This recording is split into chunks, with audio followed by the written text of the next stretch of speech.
Oke, kita buka.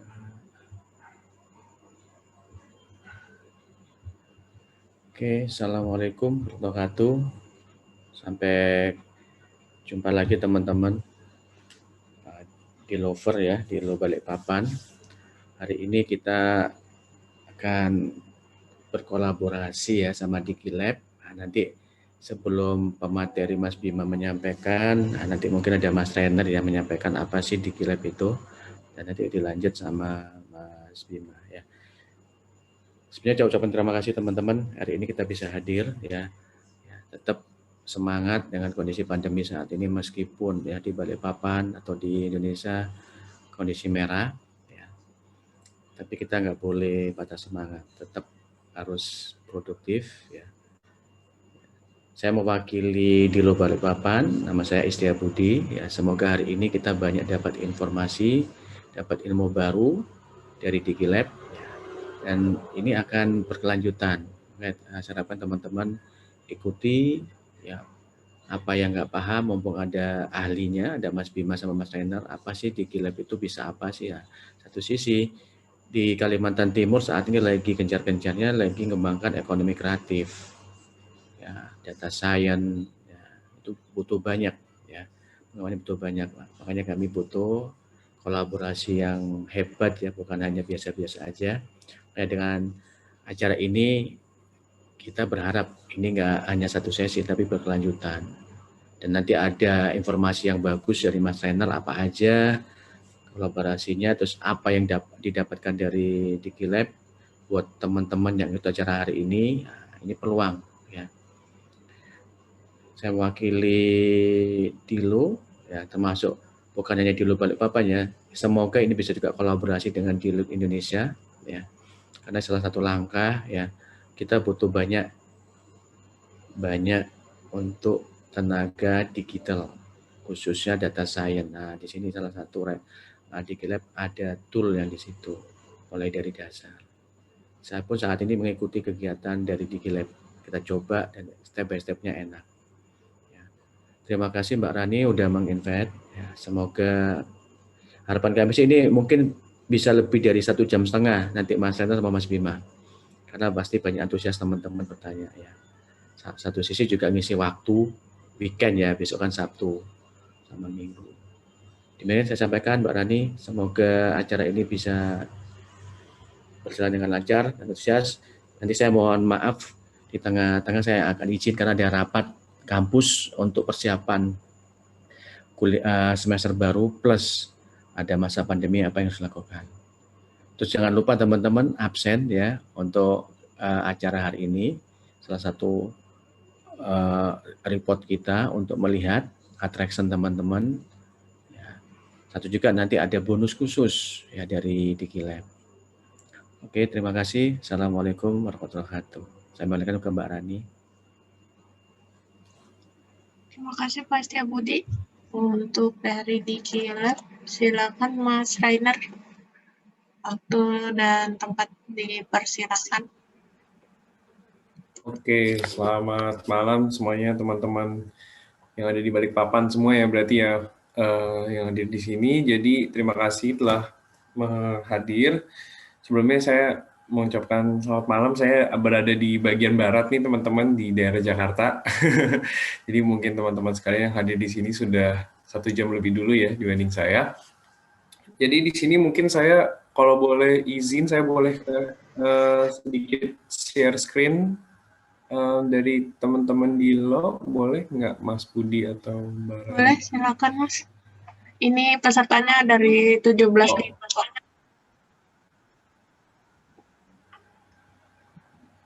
Oke, sebentar.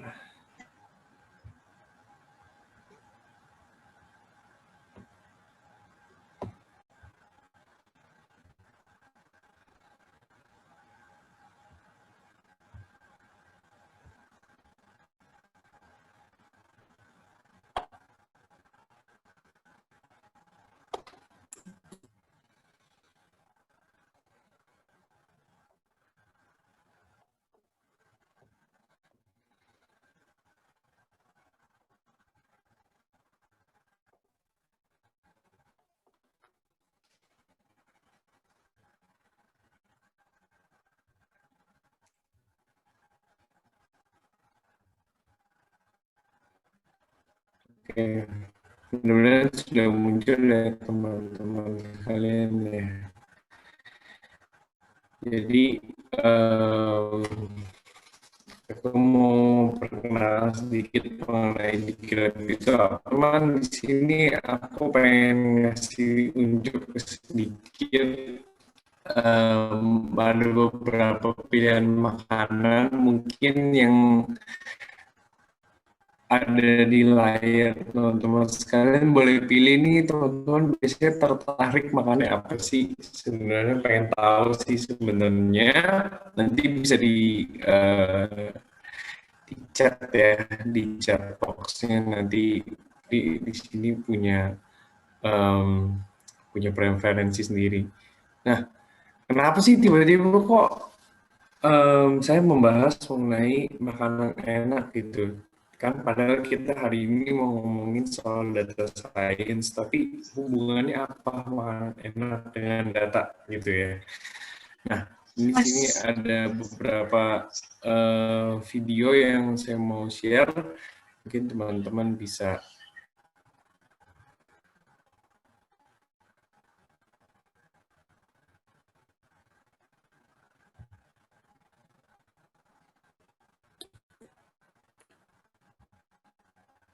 halo.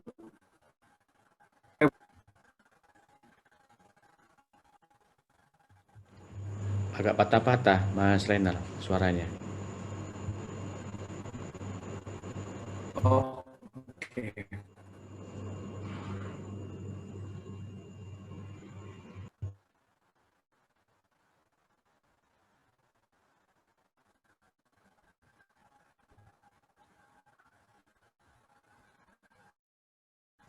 Dengar, Kak.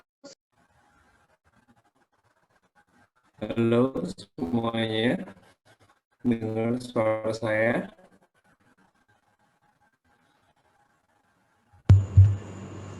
Putus. Dengar tapi masih patah-patah, Oke, masih putus-putus.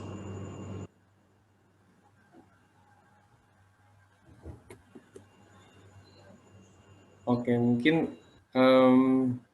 saya coba ulang lagi ya, saya share lagi ya.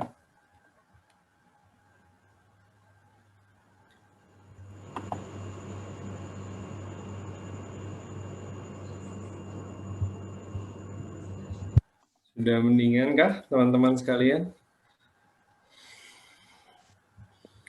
Ya, mendingan. Oke, baik.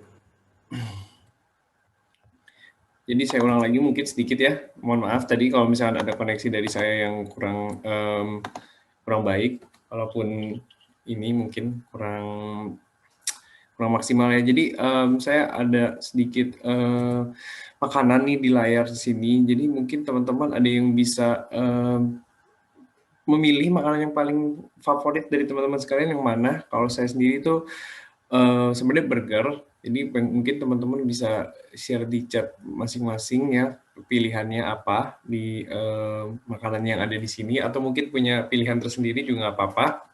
Iya, sama seperti Mas Dery juga nih yang sudah mention, saya juga pilihannya burger gitu ya. Nah, ini sebenarnya apa sih hubungannya makanan enak dengan data gitu ya? Karena kan kita hari ini mau bahas mengenai data, tapi kenapa saya unjuk makanan enak juga ya? Nah, di sini ada video yang saya mau share sedikit, mungkin teman-teman bisa saksikan terlebih dulu.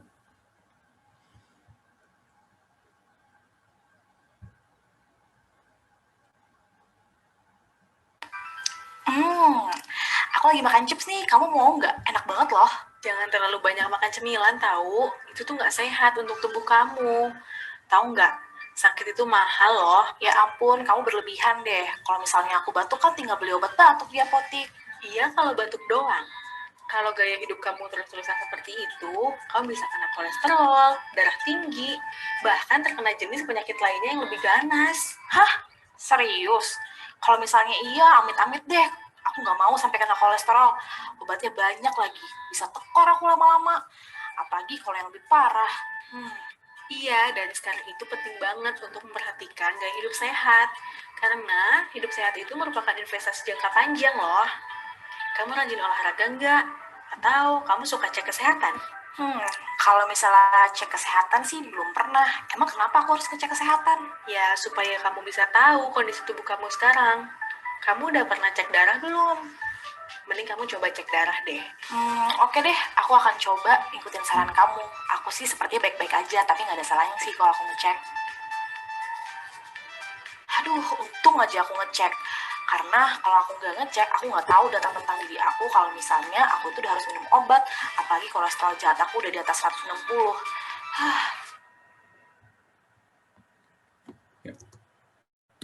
Oke, berarti itu sedikit mengenai apa ya, simulasi mengenai data dan hubungannya dengan makanan enak apa sih sebenarnya. Jadi teman-teman sekalian, hidup sehat itu kalau dari video tadi itu harus berdasarkan dengan data, jangan berdasarkan dengan feeling. Karena kalau pakai feeling kita bisa saja keputusan kita bisa miss gitu ya.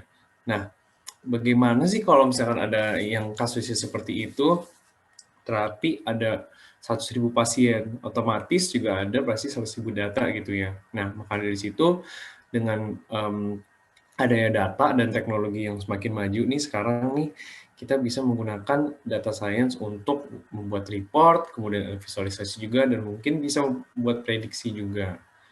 Nah, semua perusahaan yang punya digital channel, itu pasti punya banyak data nih teman-teman semuanya. Itu bisa di divisi manapun, ada sales, marketing, finansial, operasional, HR, dan produk juga bisa. Karena dengan data itu mengambil keputusan untuk meningkatkan performa dan melakukan efisiensi juga. Nah, di sini ada yang mungkin bisa teman-teman pertanyakan ya, kayak kenapa sih kita harus memahami data, dan apa sih itu sebenarnya data science, dan teknik belajar data science itu seperti apa ya biasanya. Nah, yang bisa aku share adalah di sini data science adalah kumpulan dari 3 hal, yaitu statistika, kemudian ada computer science, kemudian juga ada domain knowledge. Nah, kalau statistika, kita tentu saja bisa untuk menggunakan rumus-rumusnya, kemudian untuk computer science, untuk bisa memahami mungkin salah satu bahasa pemrogramannya juga, dan domain knowledge itu untuk memahami dari sisi bisnisnya. Karena dengan data science itu, teman-teman bisa menentukan keputusan cepat dan tepat. Seperti kalau di gambar ini, mungkin teman-teman bisa kayak lebih memilih makanan-makanan yang lebih sehat ya tentunya ya, untuk kesehatan kita.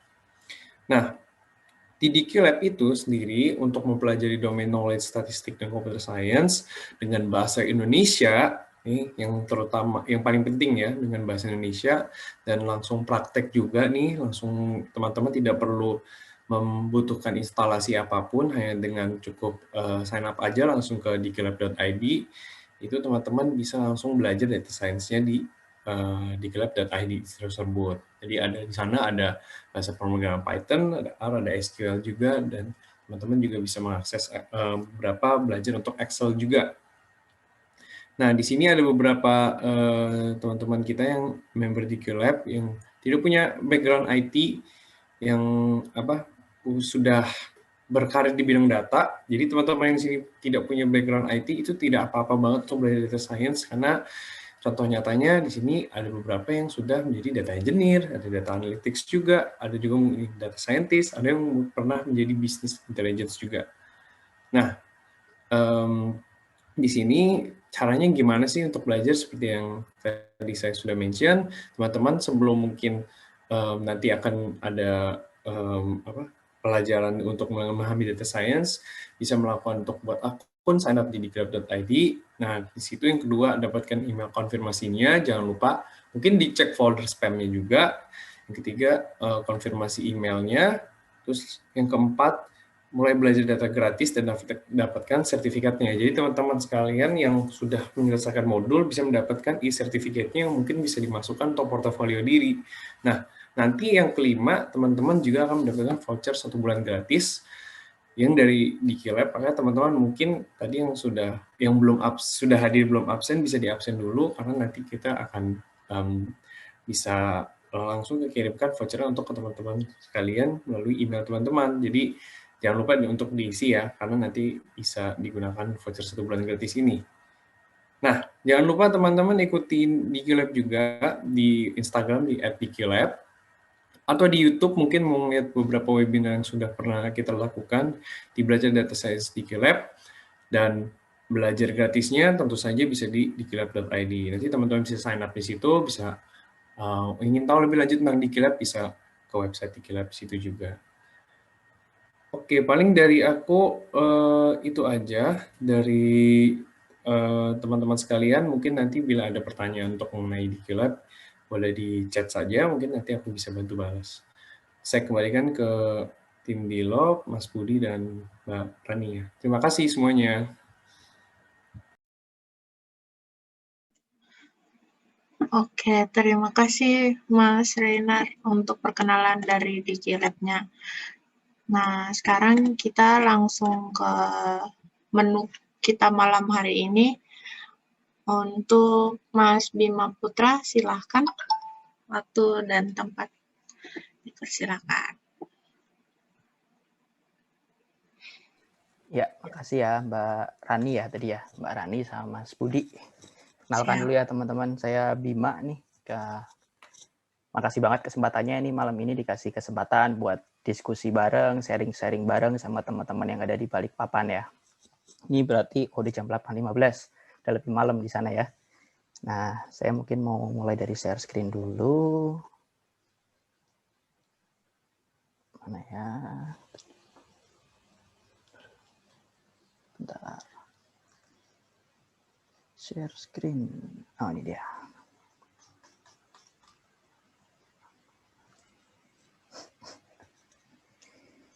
Sudah terlihat ya, teman-teman ya? No? Siap, sudah Mas. Sudah ya? Oke. Ya. Selamat malam nih teman-teman ya. Jadi perkenalkan dulu tadi saya udah mulai nyebut nama saya Bima.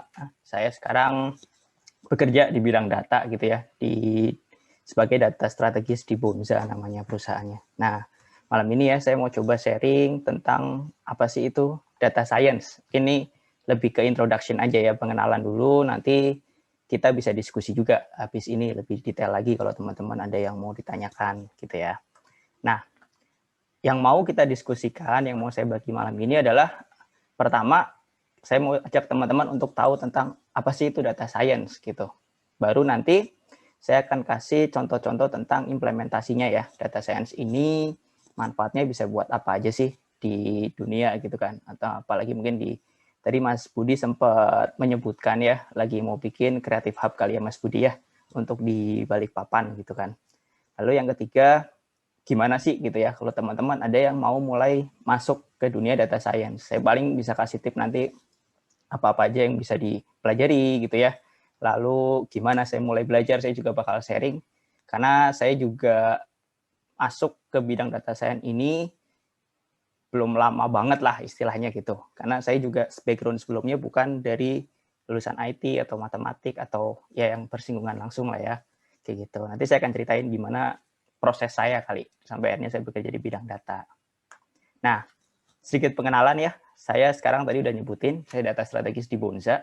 Ini kemudian sebelumnya saya data scientist di Dana Indonesia ya, teman-teman mungkin tahu Dana Indonesia itu dompet digital gitu ya. Saya udah 2 tahun di Dana. Nah, yang menarik adalah sebelumnya saya bekerja di tambang gitu. Saya pernah bekerja di McMahon, ini kalau teman-teman yang tahu Newmont di Nusa Tenggara ya. Saya bekerja di sana 2 tahun. Nah, yang sebelumnya saya bekerja di Kalimantan nih. Jadi saya dulu sering bolak-balik Balikpapan sebenarnya. Hampir sebulan sekali saya ke Balikpapan. Ada mungkin 2 tahun saya kerja di Samarinda. Mungkin ada yang tahu di daerah Separih ya. Situ ada salah satu tambang batu bara punya Bayan. Nah, saya kerja di situ tuh 2 tahunan lah. Sebelumnya di Kalimantan juga, tapi di Kalimantan Selatan, di Banjarbaru gitu. Jadi ya kangen juga nih, udah lama nggak ke Balikpapan, bolak-balik ke Kalimantan naik tiap sebulan sekali gitu. Nah, selain yang karir tadi, saya juga punya beberapa sertifikasi ya. Jadi saya emang banyak belajar dari non-akademis jalurnya. Saya ikut banyak course, ikut juga beberapa sertifikasi. Salah satunya DigiLab. DigiLab itu ambil peran di awal karir saya di bidang data. Bahkan sebelum saya masuk ke bidang data secara langsung, saya belajar di DigiLab gitu. Nah, saya juga pernah mengikuti beberapa kompetisi ya. Salah satunya ini Alibaba Cloud Global AI Challenge. Ini saya sempat juara 1 kemarin. Lalu Indosat juga saya dapat runner up-nya, dan juga untuk terkait visualisasi data, ini kemarin ada BPJS Visualton, kalau yang teman-teman mungkin ada yang pernah ikutan juga gitu. Nah ini beberapa profil saya, nah ini ada LinkedIn saya juga, kalau teman-teman mau lihat lebih jauh gitu ya, bisa intip LinkedIn saya juga menulis di Medium, cuman ini memang beberapa bulan ini lagi agak pasif, nggak terlalu banyak aktivitas di situ, cuman nggak apa-apa kalau ada yang mau lihat-lihat, silakan. Di situ ada beberapa tulisan terkait data science, visualisasi data, dan juga cloud ya. Gimana kita pakai cloud untuk melakukan data science itu juga gitu. Jadi silakan aja. Nah, kita mulai dari data science ya. Kita bicara data science, tentunya kita nggak lepas dari yang namanya data ya.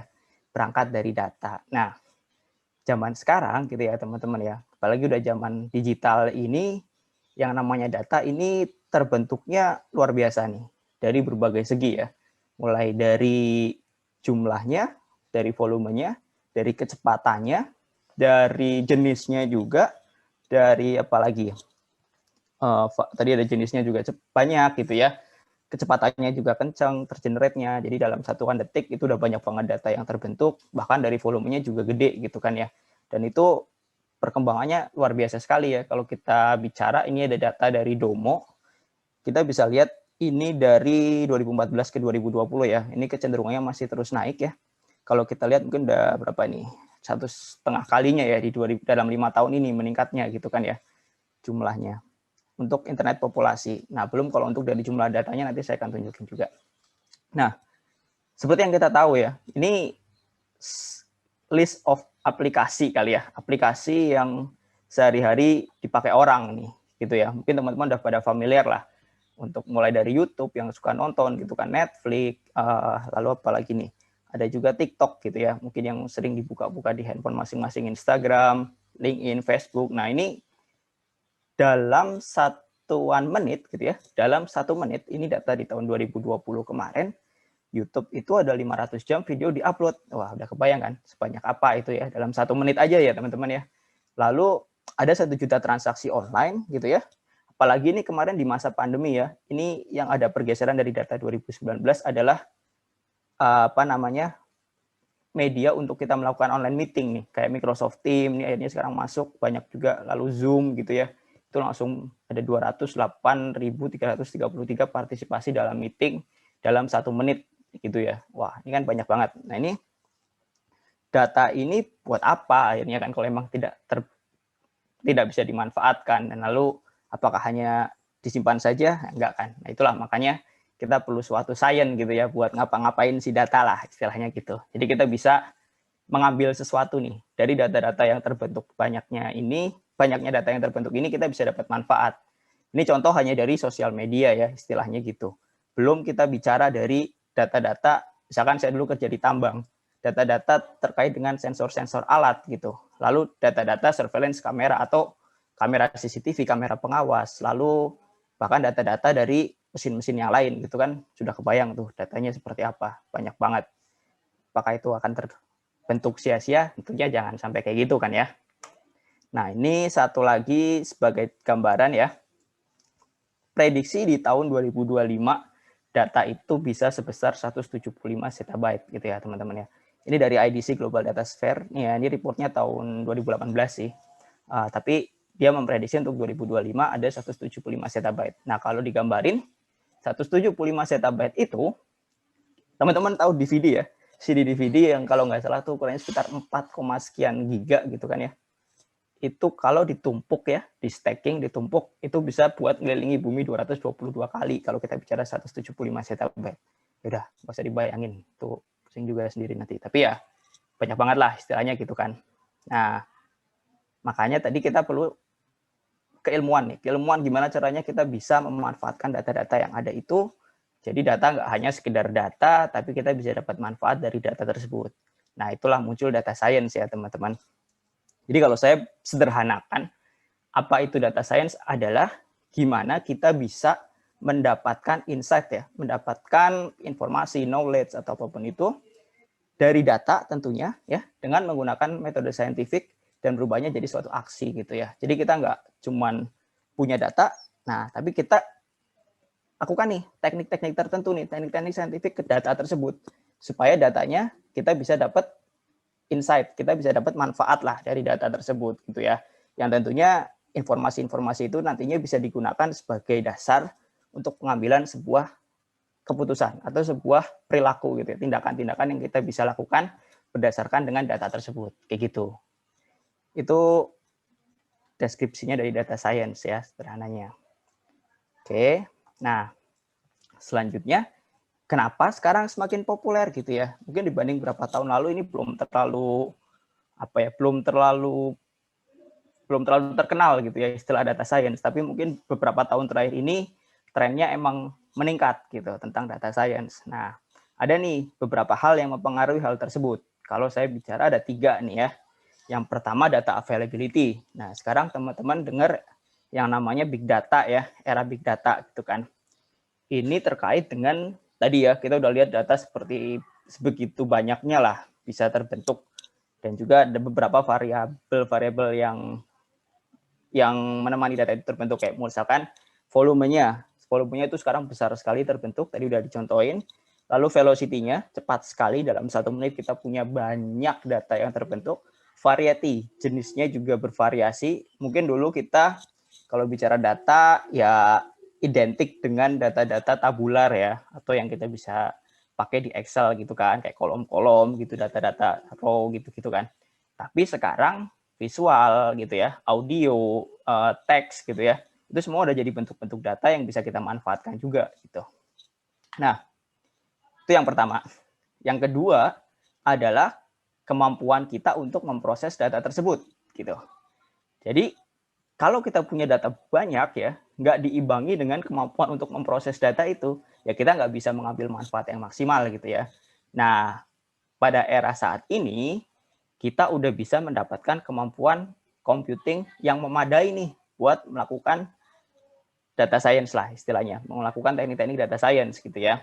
Dan itu juga sudah berbanding dengan semakin murah ya tentunya, CPU, GPU, dan juga TPU gitu.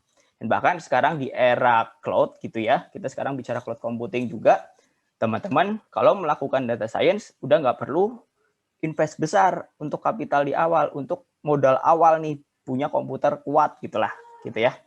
Nah teman-teman kalau yang mau mulai bisa langsung pakai service-service dari cloud gitu. Paling gampang adalah misalnya nih, teman-teman bisa pakai Google Colab gitu ya. Google Colab itu salah satu bentuk cloud service juga, atau pakai yang namanya Kaggle, kalau yang pernah tahu itu ada notebook service-nya juga gitu.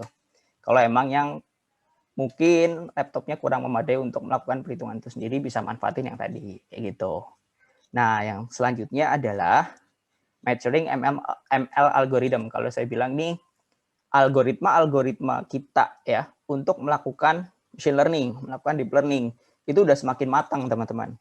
Teman-teman udah nggak perlu lagi yang namanya ngetik code panjang banget gitu ya. Sekarang udah banyak tuh yang namanya library yang siap digunakan untuk melakukan perhitungan gitu ya, atau melakukan machine learning lah kasarannya di situ. Nanti bahkan selain dari tadi ya library yang ada, sekarang juga udah makin banyak yang namanya no-code platform nih teman-teman. Teman-teman nggak perlu lagi ngoding, nggak sedikit banget perlu ngodingnya gitu ya. Bahkan ada yang nggak perlu ngoding sama sekali, asal teman-teman paham apa yang mau teman-teman lakukan, teman-teman tinggal tarik-tarik aja tuh, drag and drop aja untuk melakukan proses data science ini gitu ya. Ada beberapa contohnya sih, mulai dari yang gratis sampai yang berbayar ya. Yang maksudnya yang open source atau yang emang berbayar. Misalkan kalau yang open source tuh ada yang namanya Knime gitu ya. Ada juga yang namanya Orange, itu banyak lah jenisnya. Kalau yang berbayarnya ya dari provider besar kayak Microsoft punya Azure, Machine Learning Studio, lalu Alibaba juga punya PII gitu ya, PyStudio, dan ada Alteryx juga, dan masih banyak lagi lah no-code platform yang tersedia di luar sana. Saya belum sebutin yang startup yang baru nih, semakin banyak juga nih mengerjakan hal tersebut. Lalu yang lebih asik lagi adalah AutoML. Nah, ini AutoML udah benar-benar di fase kita tinggal siapin datanya, lalu biarin komputer yang pikir. Dia akan cobain berbagai macam algoritma, lalu dia akan keluarin hasilnya dan kasih rekomendasi, ini yang bagus, kamu bisa pakai yang ini gitu. Itu udah sampai di situ bahkan sekarang AutoML gitu ya. Kita udah nggak perlu pilih-pilih lagi, kita udah tinggal ya udah siapin data, tentuin mana yang mau kita prediksi misalkan gitu ya. Lalu kita mau prediksi pakai apa? Udah, komputer yang akan pilih berbagai macam algoritma, lalu dia akan kasih hasilnya itu dari masing-masing algoritmanya, kita tinggal pilih yang mana yang mau kita deploy di production-nya, kayak gitu. Itu ada beberapa jargon-jargon yang saya sebutin, mungkin sambil ke belakang nanti kita akan jelasin satu-satu lah maksudnya gimana. Nah, gitu ya. Jadi ada 3 nih yang jadi faktor utama. Kenapa nih sekarang data science semakin populer di pasaran, istilahnya gitu. Oke. Nah, tadi saya bicara proses untuk mendapatkan insight ya dari data. Nah, ini saya kasih gambaran nih, gimana sih proses itu berjalan ya.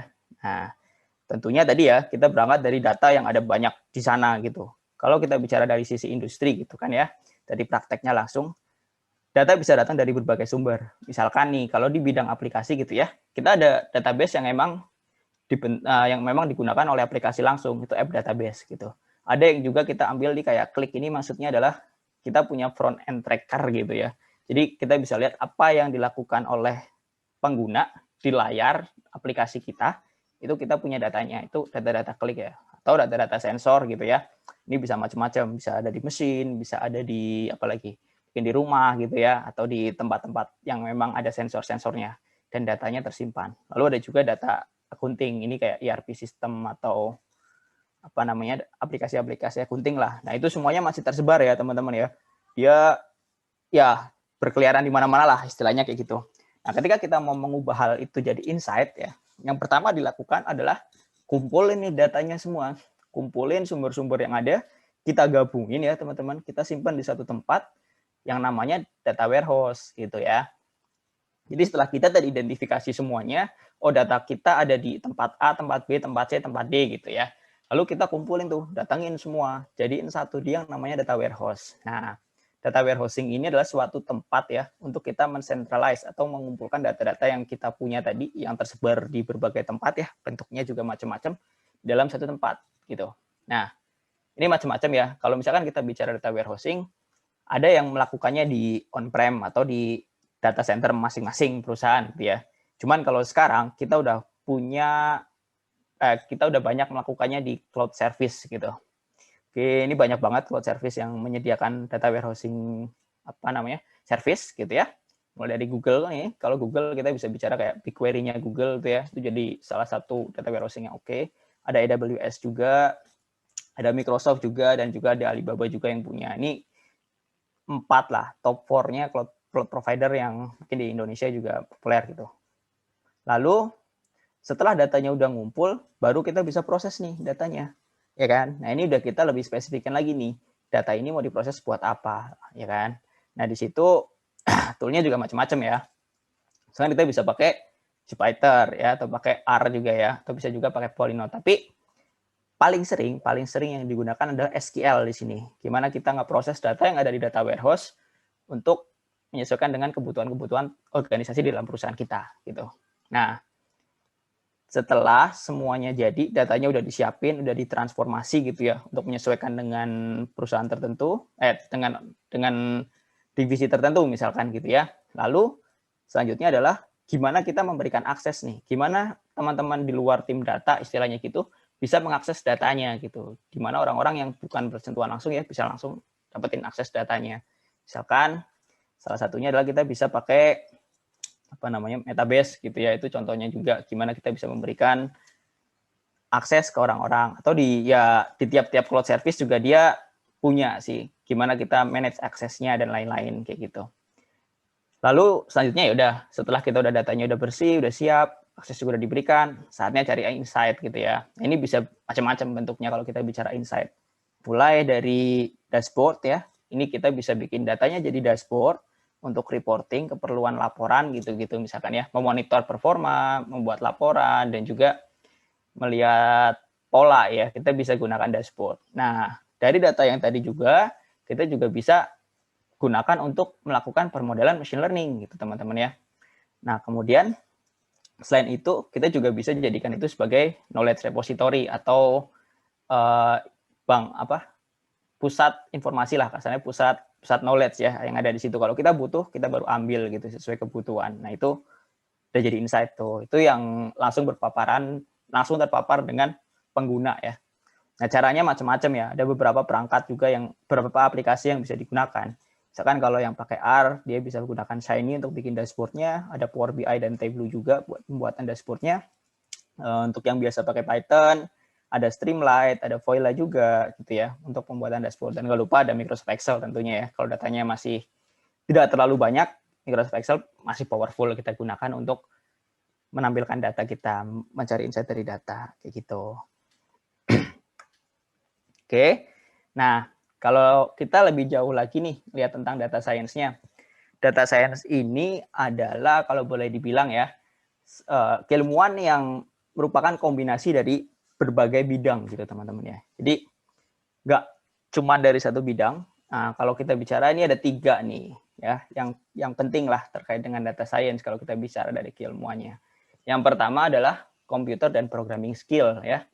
Ini terkait dengan tools nih teman-teman ya. Ketika kita punya computer dan programming skill, kita punya kemampuan nih, kita bisa mengoperasikan atau menggunakan tools tertentu untuk melakukan pekerjaan-pekerjaan data science gitu kan. Nah, yang kedua adalah matematik dan statistik. Matematik dan statistik ini adalah dasarnya nih teman-teman ya. Jadi gimana kita tahu misalkan kayak probabilistik, lalu hal-hal tentang statistik gitu kan ya. Tadi kayak statistik, diferensial gitu juga adalah hal-hal tentang matematiknya di situ. Lalu yang ketiga kita bicara domain knowledge gitu. Atau ke pengetahuan kita tentang domain atau bisnis yang sedang kita jalankan. Nah, ini perlu kombinasi nih. 3-tiganya ini kita harus bisa kuasai untuk bisa mengaplikasikan data science gitu ya. Jadi misalkan gampangnya gini, ketika kita mau menyelesaikan suatu masalah, kita harus tahu dulu kan masalahnya itu apa gitu ya. Masalahnya itu apa, kita harus tahu dulu dari sisi bisnisnya seperti apa yang mau kita capai gitu ya. Baru kita menerapkan teknik-teknik matematik dan statistik di situ gitu ya. Nah, cara pengaplikasiannya ya dengan computer dan programming skill gitu ya. Salah satunya dengan tadi nggak harus dengan ngoding atau apa, tapi tadi saya sudah sempat sebutkan di awal ada beberapa tools-tools lain yang memang dibuat untuk memudahkan kita melakukan pekerjaan data science kayak gitu. Lalu ini ada 3 jargon utama nih. Nah, kalau teman-teman ngomongin data science pasti sering nih dengar yang namanya artificial intelligence, machine learning dan juga deep learning. Nah, ini sebenarnya adalah sebuah hierarki ya teman-teman ya. Jadi kita berangkat dari artificial intelligence atau ini ilmu besarnya lah ya, teknik yang membuat komputer bisa punya kemampuan seperti manusia gitu. Jadi ini kalau kita breakdown lagi ada general intelligence, ada super intelligence dan lain-lain gitu ya. Lalu di dalamnya ya ada yang namanya machine learning. Machine learning ini bagian dari AI ya yang menggunakan teknik-teknik statistik gitu ya, metode statistik untuk membuat mesin belajar gitu ya, membuat mesin belajar dari data. Jadi kita membuat mesin itu melihat pola, belajar dari data yang kita kasih data ke mesin untuk dia belajar sampai akhirnya dia bisa mengambil keputusan gitu ya. Lalu yang terakhir deep learning. Nah, ini lebih dalam lagi, salah satu tekniknya machine learning yang menggunakan metode neural network atau dia menggunakan prinsip seperti otak kita bekerja, yaitu ada neuron, ada sinaps gitu-gitulah ya. Nah, itu yang disebut dengan deep learning. Itu 3 hal ini istilahnya, nggak usah dibikin bingung. Intinya sih satu hal yang mirip lah, dan ini saling berkaitan. Oke, nah kita lihat lebih jauh nih. Kalau kita lihat lebih jauh dari machine learning ya, tadi kan kita bilang teknik ya machine learning ya. Ini ada tekniknya lagi nih. Ada 3 yang paling populer nih kalau kita bicara. Yang pertama adalah supervised learning. Nah, ini supervised learning, jadi kita bikin mesin gitu ya, belajar dari data yang kita kasih, tapi kita udah kasih tahu labelnya. Istilahnya gimana ya? Misalkan kita mau memprediksi di marketing ya, apakah orang akan churn atau apakah orang berhenti berlangganan dengan kita atau tidak gitu ya. Nah, yang data yang kita kasih adalah variabel-variabelnya yang mau kita coba pakai di machine learning-nya ya. Lalu kita kasih tahu nih, orang dengan karakter kayak gini dia akan berhenti berlangganan. Lalu orang-orang yang lain mungkin ada yang berhenti, ada yang enggak, ada yang berhenti, ada yang enggak. Itu banyak kan datanya ya. Nanti si mesin bakal belajar sendiri tuh ya kan? Melihat polanya nih, oh ketika orang yang kayak gini dia akan berhenti, dia akan enggak. Nanti akhirnya dia bisa memprediksi mana yang akan berhenti berlangganan, mana yang tidak gitu. Nah, itu salah satu contoh lain. Misalkan yang paling terkenal adalah anjing dan kucing gitu ya. Jadi kita kasih komputer untuk melihat gambar nih, oh ini gambar anjing, oh ini gambar kucing gitu ya. Lalu dia akan terus belajar tuh. Dari kita kasih terus gambarnya dan kita kasih tahu kalau itu anjing atau itu kucing gitu. Sampai suatu saat komputer bisa nebak sendiri, oh ini anjing berdasarkan karakteristik yang udah dia pelajarin gitu. Itu kalau kita bicara tentang supervised learning. Di dalamnya ada 2 teknik lagi sih yang terkenal, yaitu ada regresi ya yang sering digunakan.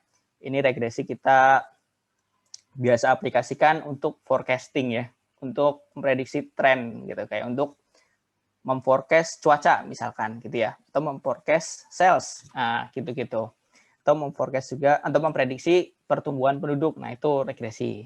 Lalu untuk klasifikasi tadi contohnya tadi ya disebutin kayak klasifikasi gambar, lalu juga bisa untuk yang berhenti berlangganan tadi itu kaitannya sama customer retention. Lalu ada juga memprediksi fraud nih, apakah suatu aktivitas atau suatu transaksi ini bermasalah atau enggak, itu yang kita sebut fraud misalkan. Kayak gitu untuk yang supervised. Lalu untuk yang unsupervised learning, di sini bedanya dengan yang supervised learning, kita nggak kasih labelnya, kita nggak kasih tahu jawabannya, gitu ya. Jadi si mesin ini benar-benar akan mengelompokkan, dia akan mencari pola ya, dia akan mencari pola dan akan membuat kelompok gitu dari data-data yang kita kasih. Misalkan kita punya data customer banyak gitu kan, kita punya data customer banyak, dengan karakternya dia, misalkan dia belanjanya sekian jumlahnya, terus dia sesering ini, atau dia baru terakhir kali transaksi kapan. Nah itu si mesin bakal kelompok-kelompokin tuh datanya, sampai dia bisa ngelihat pola, misalkan dia jadi 4 kelompok atau jadi 3 kelompok. Nah itu nanti dia akan melakukan hal itu sendiri. Nah itu banyak ya aplikasinya, itu yang disebut tadi clustering gitu ya. Contohnya misalkan tadi customer segmentation, atau bisa juga kita pakai recommender system gitu. Jadi kita ngelihat dari aktivitas orang ya, ini kemirip, dia akan kompokin sendiri tuh, sampai nanti kita kasih informasi orang baru, dia bisa ngasih rekomendasi berdasarkan kemiripan karakteristik dia dengan orang-orang lain sebelumnya. Nah itu recommender system. Lalu larinya juga ke targeted marketing ya. Pemanfaatan lainnya juga adalah di dimensional reduction. Nah ini kalau misalkan datanya udah banyak, kita bisa manfaatkan unsupervised learning untuk mengurangi variabel-variabelnya gitu ya. Dia akan lihat polanya dari variabel-variabel yang ada untuk mengurangi dimensinya. Nah, yang ketiga ini kita sebut reinforcement learning gitu. Nah, kalau reinforcement learning ini kita membiarkan mesin melakukan suatu aktivitas dan kita akan memberikan reward ya atau punishment dari aktivitas yang dia lakukan gitu teman-teman. Jadi kita punya rules ya yang harus yang membuat mesin ini ketika dia melakukan sesuatu ini benar atau salah, kita akan kasih reward atau punishment. Penerapannya salah satunya adalah di di game gitu ya, atau game AI, atau di ini autonomous driving self driving car, itu juga menggunakan teknik reinforcement learning. Saya dulu sempat ada mainan ya, kalau teman-teman tahu itu ada namanya AWS Depressor gitu.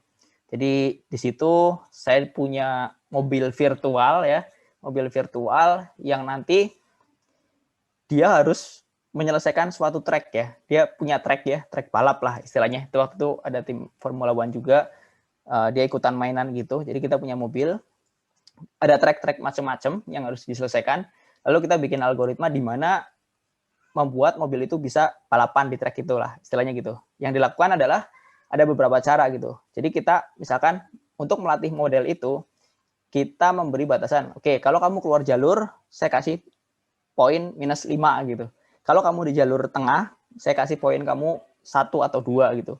Kalau kamu sekian meter dari garis tengah gitu, misalnya, saya kasih poin tadi 1 lebih rendah dari yang 2 gitu kan. Nah, dari situ nanti dia akan melakukan eksplorasi dulu tuh. Dia akan cobain semua jalur ya. Sambil dia nginget-inget jalur yang dia lakukan. Nah, nanti kan setiap jalur yang dia ambil, dia punya nilai ya. Sampai suatu titik nanti dia belajar ya, jalur mana sih yang harus dia ambil untuk mendapatkan nilai paling tinggi gitu ya. Nah, nilai paling tinggi itu tadi bisa aja tetap di jalur yang tepat gitu ya. Lalu yang kedua, kita juga bisa kasih reward ketika dia punya kecepatan sekian, tapi kalau dia lambat, kita bisa kasih punishment dia. Jadi benar-benar si mesin itu akan belajar tuh. Si mobil itu akhirnya belajar, cari jalan paling cepat, balapan. Nah, udah kita ada leaderboardnya, itu seru banget AWS Depressor kalau ada yang suka mainan kayak gitu. Nah, itu ya. Jadi contoh dari machine learning ada tiga scope lah, tiga sub kategori kali ya. Supervised learning, unsupervised, dan juga reinforcement learning. Oke, nah sekarang kita masuk ke implementasinya nih. Ya, tadi udah saya sebutin sedikit-sedikit sebenarnya di sini, tapi ya kita lihat lagi nih dari sudut pandang yang sedikit berbeda. Misalnya implementasinya ya, kalau kita bicara data science, ada sebuah framework nih teman-teman, yang biasa digunakan dalam project manajemennya, ya boleh dibilang kayak gitu. Nah, yang dilakukan adalah ketika kita punya nih suatu case data science, kita berangkat dari business understanding dulu, gitu kan. Jadi kita benar-benar harus tahu dulu bisnisnya seperti apa ya. Jadi kita mau ngapain sih di sini gitu kan. Kita mau ngapain, apa yang mau kita kejar ya, apa yang mau kita improve misalkan, atau ada masalah apa nih di bisnisnya gitu kan. Ini benar-benar fase paling krusial nih, yang paling menentukan untuk langkah-langkah apa yang harus kita ambil ke depannya gitu teman-teman. Nah, kalau di pekerjaan biasanya di business understanding ini adalah fase di mana kita sering meeting ya. Meeting, kita ngobrol sama A, B, C gitu ya teman-teman kita, atau sama praktisinya langsung di bidang yang mau kita kerjakan. Itu di sini nih, business understanding. Sampai outputnya adalah kita punya pemahaman tentang apa sih yang mau kita kejar, goal kita ini apa dalam pekerjaan ini, dalam project ini, dan juga apa manfaatnya ketika ngelakuin itu gitu ya.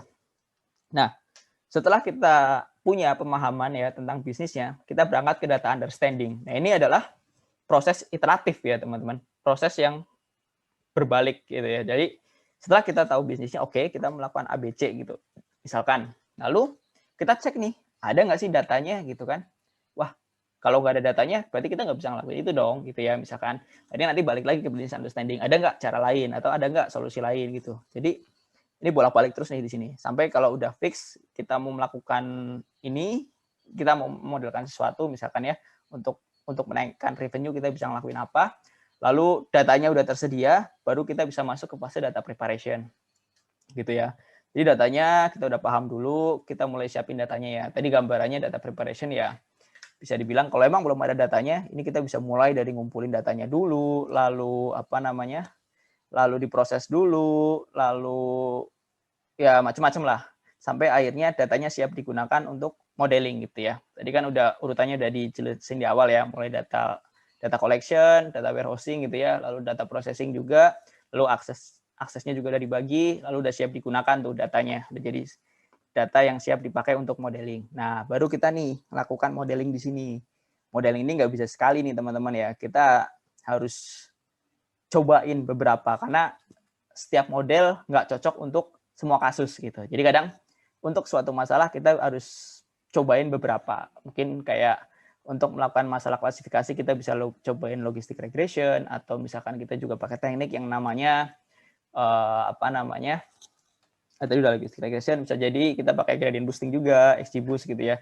Atau kita bahkan pakai yang neural network, itu kita cobain. Dan kita lihat nih, kita evaluasi hasilnya mana yang paling memuaskan dari hasil evaluasinya. Oke.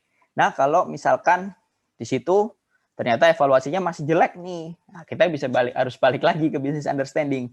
Apa sih yang kurang? Apa sih variabel atau fitur yang kurang yang perlu kita gunakan untuk membuat modelnya lebih bagus gitu kan? Misalkan ternyata kita harus nambahin fitur A nih gitu ya. Misalkan tadi ya, saya ambil contoh gimana ya? Kita mau melakukan segmentasi pelanggan gitu ya. Ternyata sampai sini performanya masih jelek gitu. Kita mau melakukan prediksi, tadi kan saya kasih contoh prediksi orang yang berhenti berlangganan gitu ya. Nah, misalkan di sini tadinya kita punya beberapa fitur, tapi ada yang kurang nih.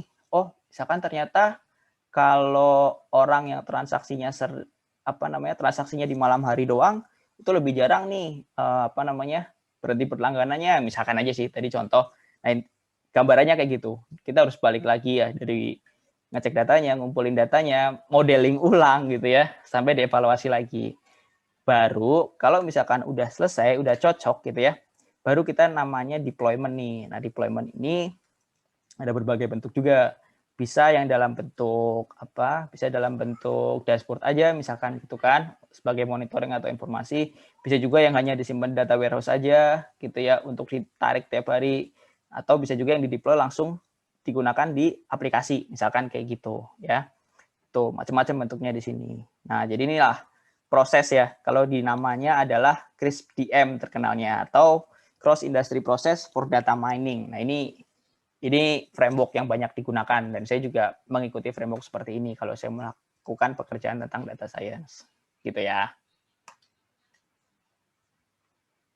Next. Oops, sorry. Nah, contoh lain, kita banyak contoh nih di sini. Nah, teknik namanya computer vision gitu ya. Ini cabang lagi. Ini udah biasanya pakai deep learning. Gimana kita memanfaatkan ya teknik yang berkaitan dengan vision untuk penglihatan. Ini banyak nih. Ini contohnya di self driving car gitu ya. Dia punya kemampuan untuk mengidentifikasi objek gitu kan, mengidentifikasi apa-apa aja yang ada di depannya gitu kan. Itu pakai teknik computer vision. Lalu ada juga people tracking. Ini kemarin semenjak COVID banyak nih yang membuat kayak misalkan pergerakan orang ya, jarak-jarak orang mana yang masih masuk dalam apa namanya social distancing gitu ya, jarak social distancing, mana yang udah enggak gitu kan. Atau tilang elektronik itu juga memanfaatkan computer vision ketika dia lihat video gitu ya, dia tangkap plat nomornya, dia tangkap apa foto-fotonya misalkan ya, dia melakukan pelanggaran apa, itu menggunakan teknik computer vision juga contohnya. Lalu bisa juga untuk deteksi penyakit ya teman-teman ya, kayak misalkan cancer nih, atau mungkin kayak corona gini dengan foto paru-paru gitu ya, mana sih yang ada pneumonia-nya, itu susah, itulah ya, pneumonia yang mengindikasikan ada penyakit di paru-parunya, itu tuh bisa juga pakai teknik computer vision. Yang kedua adalah NLP, Natural Language Processing. Nah, ini lebih ke language ya, bahasa. Jadi di sini kita banyak memanfaatkan teks ya, bukan memanfaatkan. Ya benar, memanfaatkan teks untuk mengambil manfaat dari situ ya. Nah, ini yang paling sering dipakai contohnya adalah chatbot ya, teman-teman. Mungkin kalau buka website sesuatu gitu ya, terus ada chatbot muncul kan yang saya siap membantu gitu. Itu yang sederhananya, tapi yang besarnya yang mulai dari ada Siri gitu ya, ada Alexa, ada juga yang Google Assistant, itu salah satu bentuk juga dari penerapan NLP ini. Kemudian ada sentimen analisis ya. Jadi kita mengumpulkan data teks, lalu kita lihat nih, ini orang lagi ngomongin hal yang positif apa hal yang negatif. Ini penerapannya banyak di e-commerce misalkan gitu ya, atau di pemerintahan juga mereka pakai ini sentimen analisis buat ngelihat. Kemudian tadi yang kalau e-commerce misalkan lihat review-review produk nih teman-teman. Ini orang review produk apa gitu ya. Kalau yang di aplikasi sih biasanya dia bisa melakukan sentimen analisis dari komen-komen netizen gitu ya. Komen-komen netizen baik di sosial media atau mungkin di aplikasi Google Play Store lah ya. Itu kan bisa kasih komen juga, itu di situ sentimen analisis bermain tuh. Lalu language translation ya. Language translation ini ya itulah translasi bahasa kan, jelas Google Translate. Nah, gitu-gitu. Itu contoh dari NLP. Selanjutnya adalah teknik segmentasi. Ini segmentasi kita gimana kita melakukan teknik ini untuk mengidentifikasi pola tertentu ya teman-teman ya. Kayak tadi itu misalkan yang segmentasi pelanggan gitu kan. Nah, itu bermanfaat untuk melakukan targeted marketing ya teman-teman. Jadi gimana kita bisa tahu nih karakter-karakter dari pelanggan misalkan gitu ya. Lalu kita bisa memanfaatkan karakter tersebut untuk mencari mencari tindakan apa sih yang paling cocok untuk tiap karakter gitu ya. Supaya ya udah tujuan kita tercapai. Misalkan mau meningkatkan transaksi atau menggagalkan orang-orang yang tadinya mau berhenti berlangganan gitu ya. Jadi satu teknik itu bisa berhubungan, bisa saling berhubungan dengan teknik-teknik yang lain dan itu saling melengkapi ya. Kayak tadi dan bisa berurutan. Misalkan tadi kalau kita segmentasiin dulu, kita tahu karakter orangnya, lalu kita prediksi mana nih yang mau berhenti berlangganan, ya kan? Ketika kita tahu mana yang berhenti berlangganan, kita lihat orang ini masuk karakter apa, ya kan? Setelah tahu itu, kita bisa aplikasikan promosi atau apa ya, action-action tertentu untuk menggagalkan mereka yang mau berhenti berlangganan, ya kan? Ketika kita tahu karakternya, kita bisa kasih treatment yang lebih spesifik ya. Karena kan nggak semua treatment cocok untuk orang lain gitu kan teman-teman ya. Nah itu. Nah, Yang terakhir, bukan yang terakhir, selanjutnya adalah prediction model. Ini di mana kita ya jadi peramal kali ya. Jadi kita melakukan forecasting tadi, kayak misalkan churn prediction. Lalu ada juga kita menggunakan prediction ini untuk apa namanya sales prediction ke depannya. Ini yang contoh lainnya. Oke. Itu kayak gitu terkait dengan prediction model.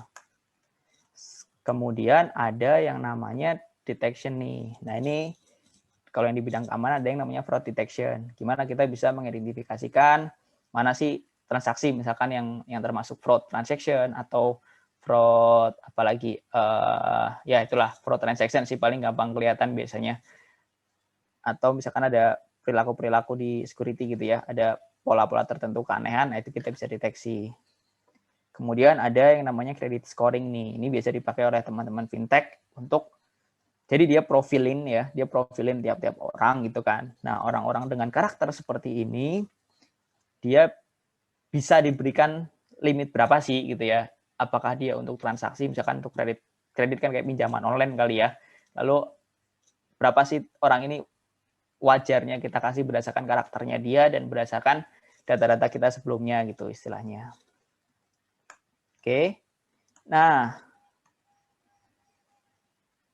sekarang kita lihat dari berbagai sektor ya. Ini tadi udah contoh-contohnya, cuman kita bisa lihat pengaplikasinya di berbagai sektor. Misalkan kalau di banking, itu ada loan prediction tadi. Gimana kita bisa prediksi ya, apakah default apa enggak. Ketika kita ngasih pinjaman ke orang, apakah dia bisa bayar, apa dia nggak bisa bayar. Nah itu salah satu penerapannya di banking. Selain itu juga ada credit scoring dan juga fraud detection. Itu kita bisa pakai semua di banking dan finance ya teman-teman ya.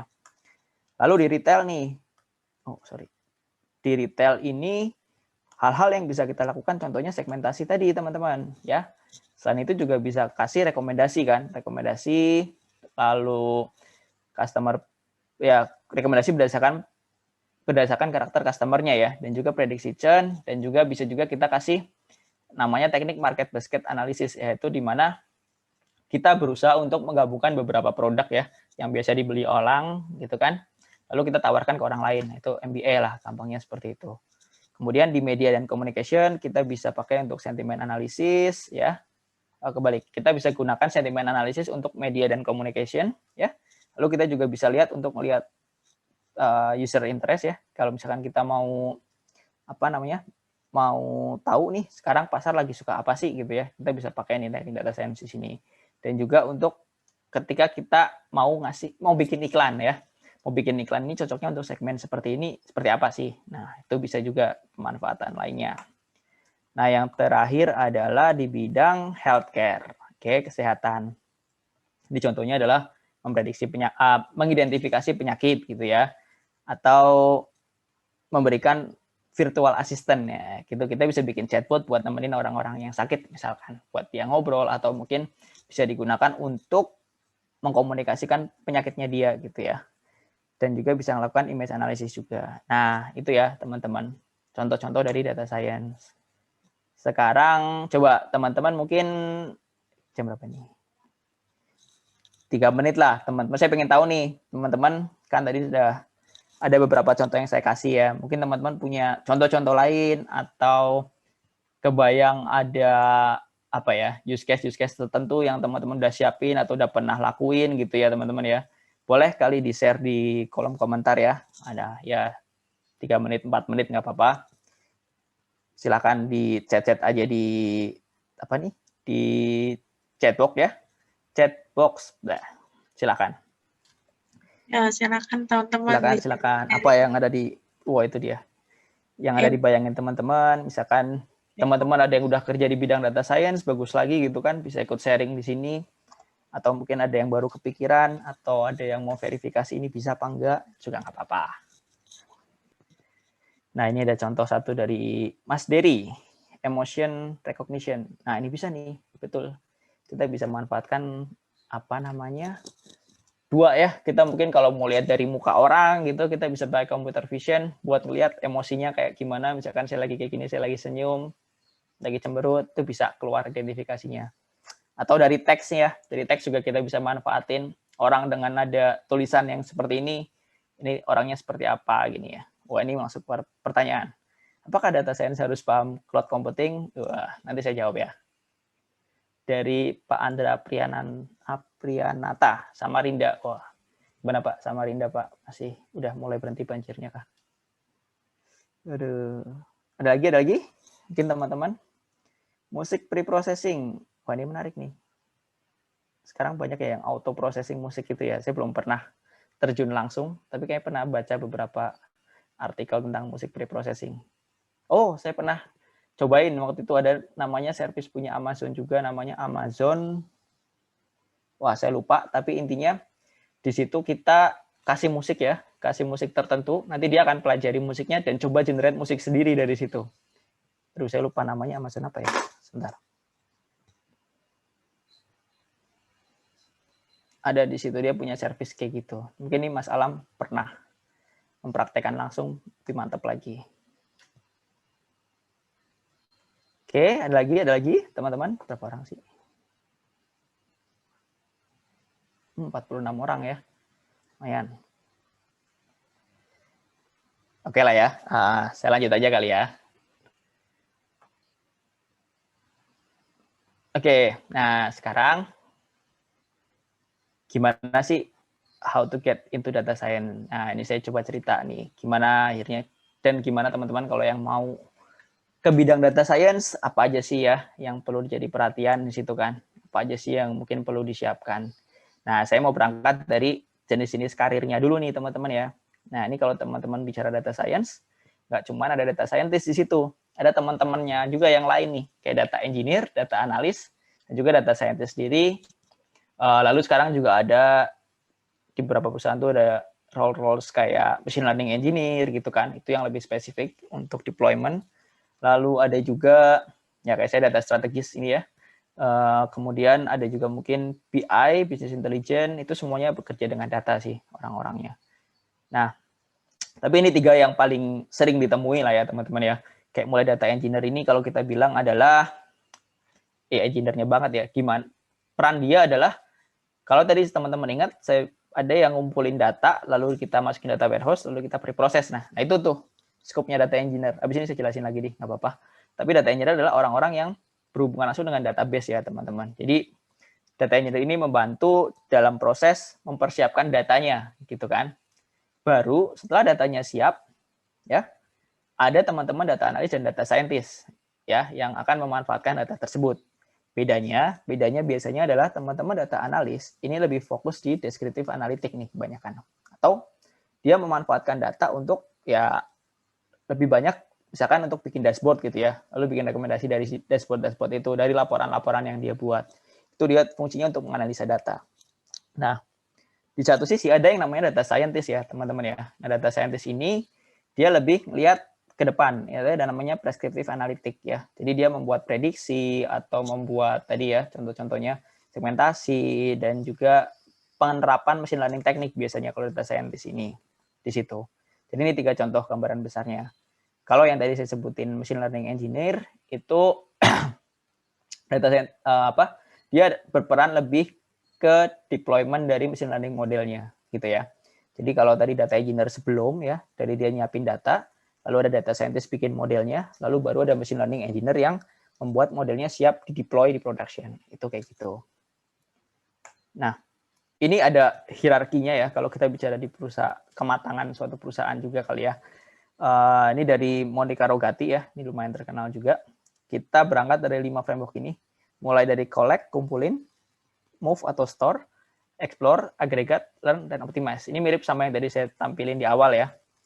Jadi di awal ini adalah data engineering ya. Ini teman-teman data engineer banyak bermain di sini. Mereka harus lebih kuat di fase programming-nya. Dia harus lebih kuat di situ skill-nya.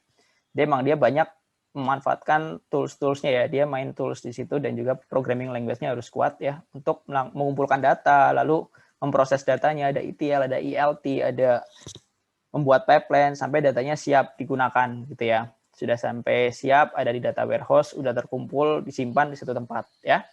Baru ada data manipulation. Ini udah mulai ada irisan lah, ada irisan. Ini data engineer juga masih berperan di sini, tapi ada kalanya data scientist atau data analis juga kadang harus masuk ke sini untuk misalkan melakukan eksplorasi data mentahnya lebih jauh gitu ya. Atau misalkan dia butuh data dengan format khusus ya, tabel dengan format khusus, dia bisa membuat langsung dari sini, dari data yang udah disimpan. Baru ada namanya analytics, metric, dan agregat ya. Ini datanya udah diagregasi, datanya udah siap ditampilkan dalam bentuk dashboard. Ketika udah sampai fase itu, baru nanti bisa diterapkan algoritma machine learning misalkan, gitu ya, atau statistical analysis gitu ya, ada inference dan lain-lain. Ketika itu udah matang, baru datanya udah banyak, baru nih bisa ada kita namanya pemakaian deep learning-nya di situ, udah semakin advance lagi. Nah, ini sebagai tips ya teman-teman kalau yang mau terjun ke bidang data science, ini juga akan dipengaruhi sama kondisi perusahaan teman-teman ya. Sekarang nih perusahaannya ada di fase mana nih gitu ya. Kalau teman-teman misalkan mau fokus banget sebagai data scientist, kalau teman-teman masuknya ke perusahaan-perusahaan yang boleh dibilang masih baru kali ya, masih baru, datanya juga masih sedikit, kerjaan teman-teman pasti akhirnya akan jatuh di sini nih. Teman-teman bukannya ngerjain bikin model atau apa, tapi lebih banyak di data engineering-nya, atau mulai dari nyiapin data processing, lalu nyiapin fitur-fitur, lalu bisa bikin ELT atau ETL pipeline-nya. Nah, itu bakal main di sini. Karena kerjaan data scientist itu biasanya udah ada di atas-atas ini, kalau yang perusahaannya udah ideal gitu ya. Gitu. Jadi itu hal-hal yang penting perlu diperhatiin juga ketika misalkan teman-teman mau kerja sebagai data scientist gitu ya. Terlepas dari itu pun sebenarnya ya tanpa harus kerja sebagai data scientist pun teman-teman juga bisa tetap memanfaatkan ilmunya untuk diaplikasikan di tempat kerja teman-teman saat ini gitu kan.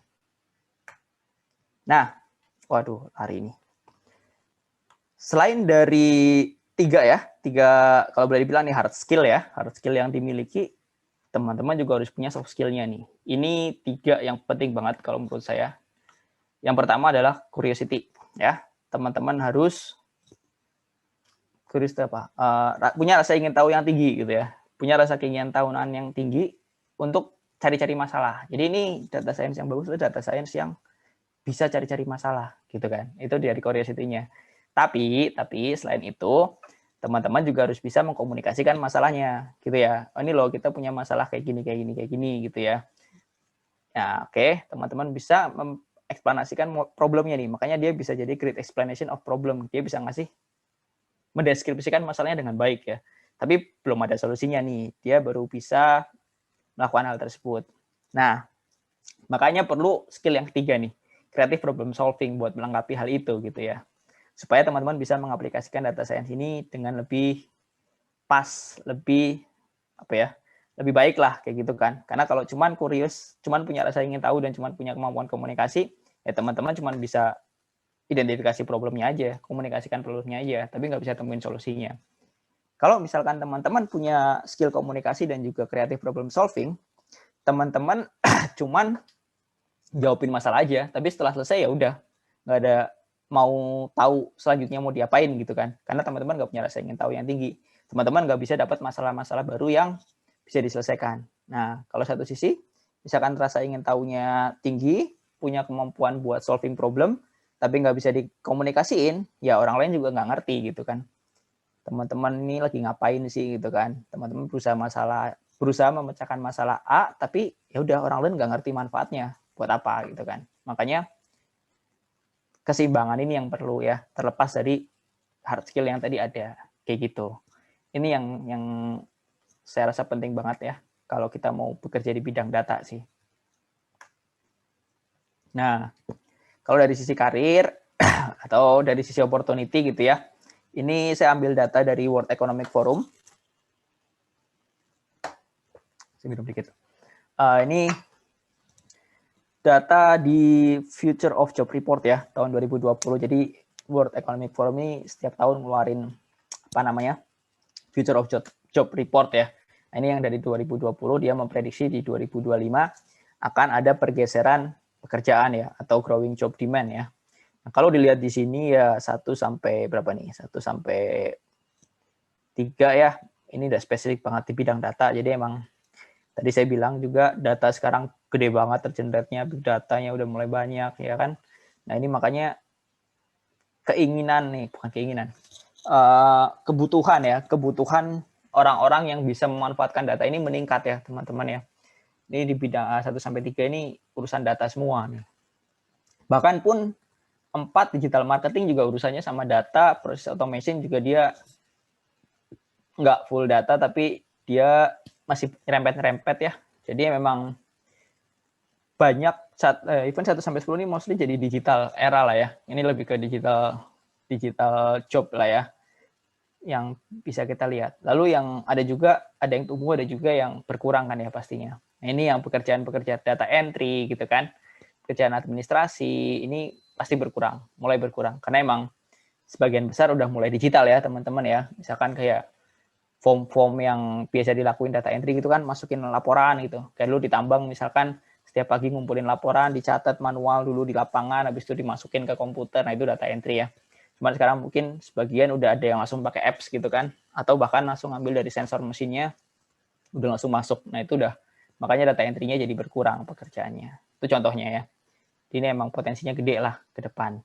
Apalagi ditambah sama COVID kemarin kan. Nah, ini kebutuhan remote working ya, sampai sekarang juga pasti meningkat. Saya pun dari bulan Maret tahun lalu juga belum ngantor nih, kerja di 2 tempat yang berbeda, tapi sama aja, belum ada ngantor sama sekali semenjak bulan Maret kemarin, jadi udah remote working full. Lalu tentunya hal itu juga mendorong ya digitalization semakin cepat, gitu ya teman-teman ya. Jadi yang tadinya manual-manual mulai dibikin digital, konektivitas, bahkan kayak pendidikan gitu juga. Lalu automation juga semakin tinggi gitu.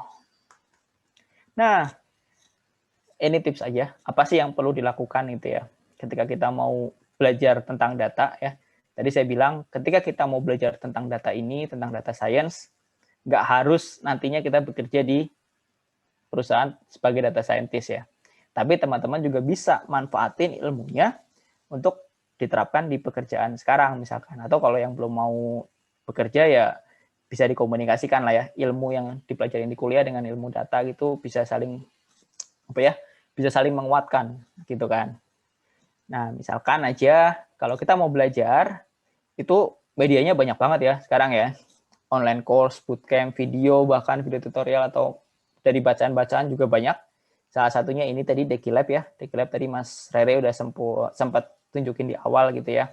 Kita bisa belajar dengan mudah. Saya pun dulu salah satu course awal yang saya ikuti adalah Dekilab tuh. Saya lupa tahun berapa ya? 2018 kayaknya. Saya ikut Dekilab di tahun 2018.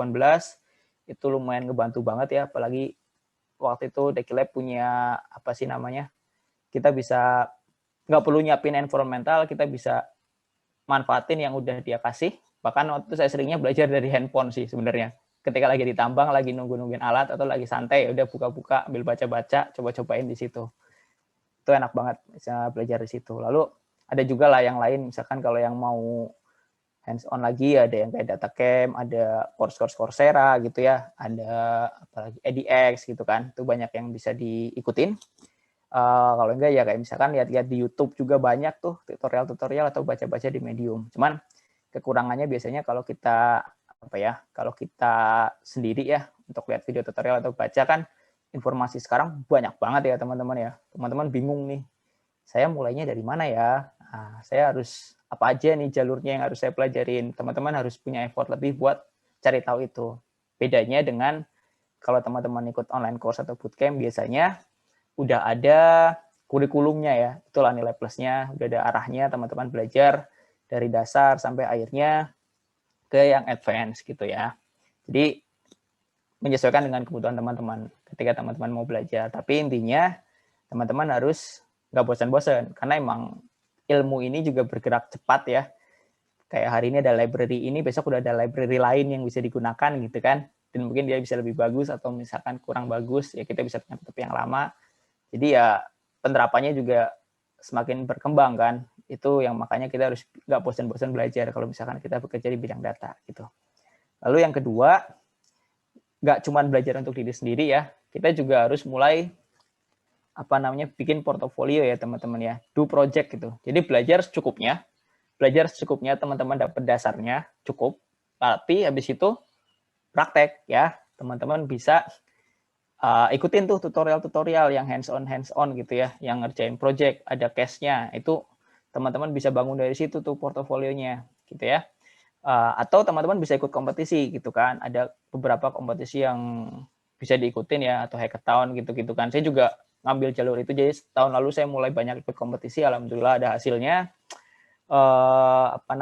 Selain itu juga teman-teman kalau bikin portofolio, share aja code-nya juga nggak apa-apa, jadiin portofolio teman-teman baik di GitHub gitu ya, simpan di situ. Atau kalau ada yang suka nulis, ya tulisin aja jadi artikel, itu ngebantu teman-teman juga ya buat ningkatin skill komunikasi juga kan ketika teman-teman bisa nulis.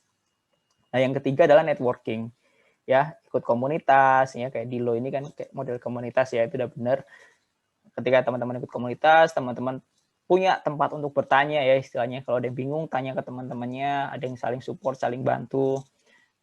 Misalkan ada juga kalau misalkan yang mau ikut, kalau yang bisa, kita bisa juga manfaatin platform kayak LinkedIn misalkan ya. Terus kita follow aja tuh orang-orang yang suka sharing tentang data science gitu. Banyak banget teman-teman kalau mau ikutin itu.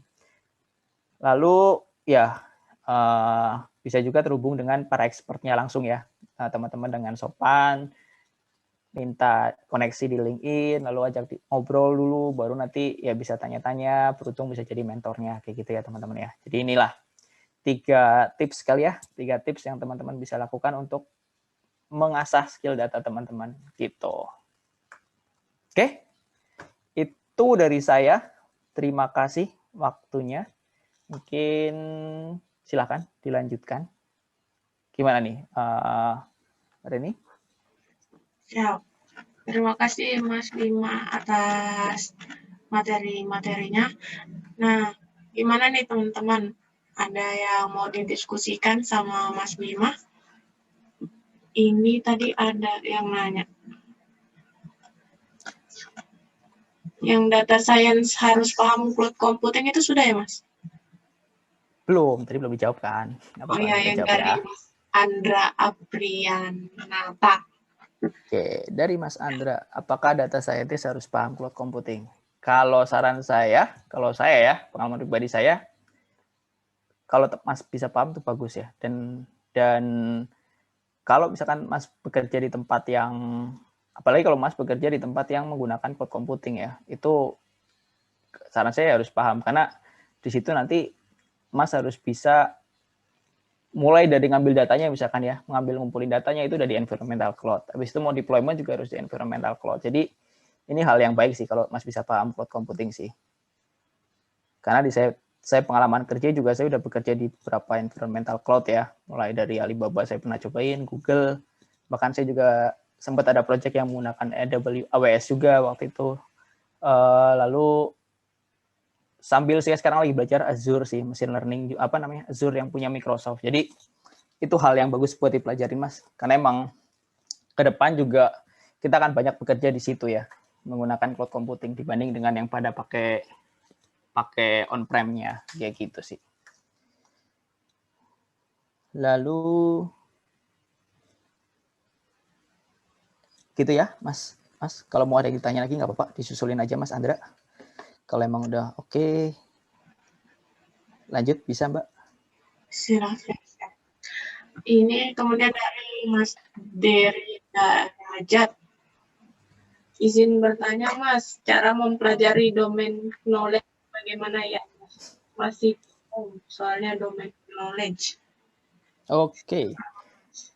Bagaimana cara mempelajari domain knowledge? Nah, yang pertama adalah tentuin dulu mau di bidang apa dulu gitu ya. Ketika Mas sudah tahu bidangnya apa, caranya adalah kalau udah masuk terjun langsung di situ ya Mas ya.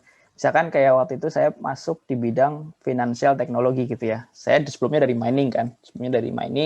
Yang saya lakukan adalah pertama ya, baca-baca dulu tuh tentang financial teknologi ini, kerjanya apa sih gitu kan. Lalu apa sih yang dilakukan di situ ya kan. Bisnisnya nyari apa sih di situ gitu kan. Itu pintu awalnya ya. Setelah kita masuk, ketika saya dihadapkan dengan proyek-proyek yang saya belum tahu, ya saya banyak diskusi, lebih banyak ngobrol sama orang gitu ya.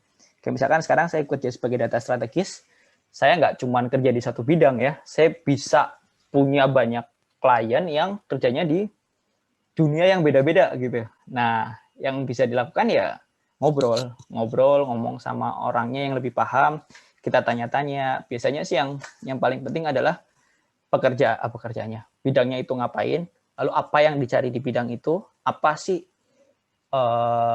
Biasanya kan misalkan kita punya bisnis retail gitu ya. Retail. Apa sih yang dicari retail? Biasanya retail pengen naikin revenue-nya dia gitu kan. Nah, naikin revenue-nya dia caranya gimana? Berarti teman-teman harus tahu, oke, revenue itu didapat dari apa gitu kan. Berarti bisa kita bilang dari komponen penjualan gitu kan. Oke, berarti kita harus lihatin penjualannya apa aja, gimana performa penjualannya. Jadi itu tadi ya, kalau teman-teman punya rasa ingin tahu, itu pertanyaan bakal muncul terus tuh.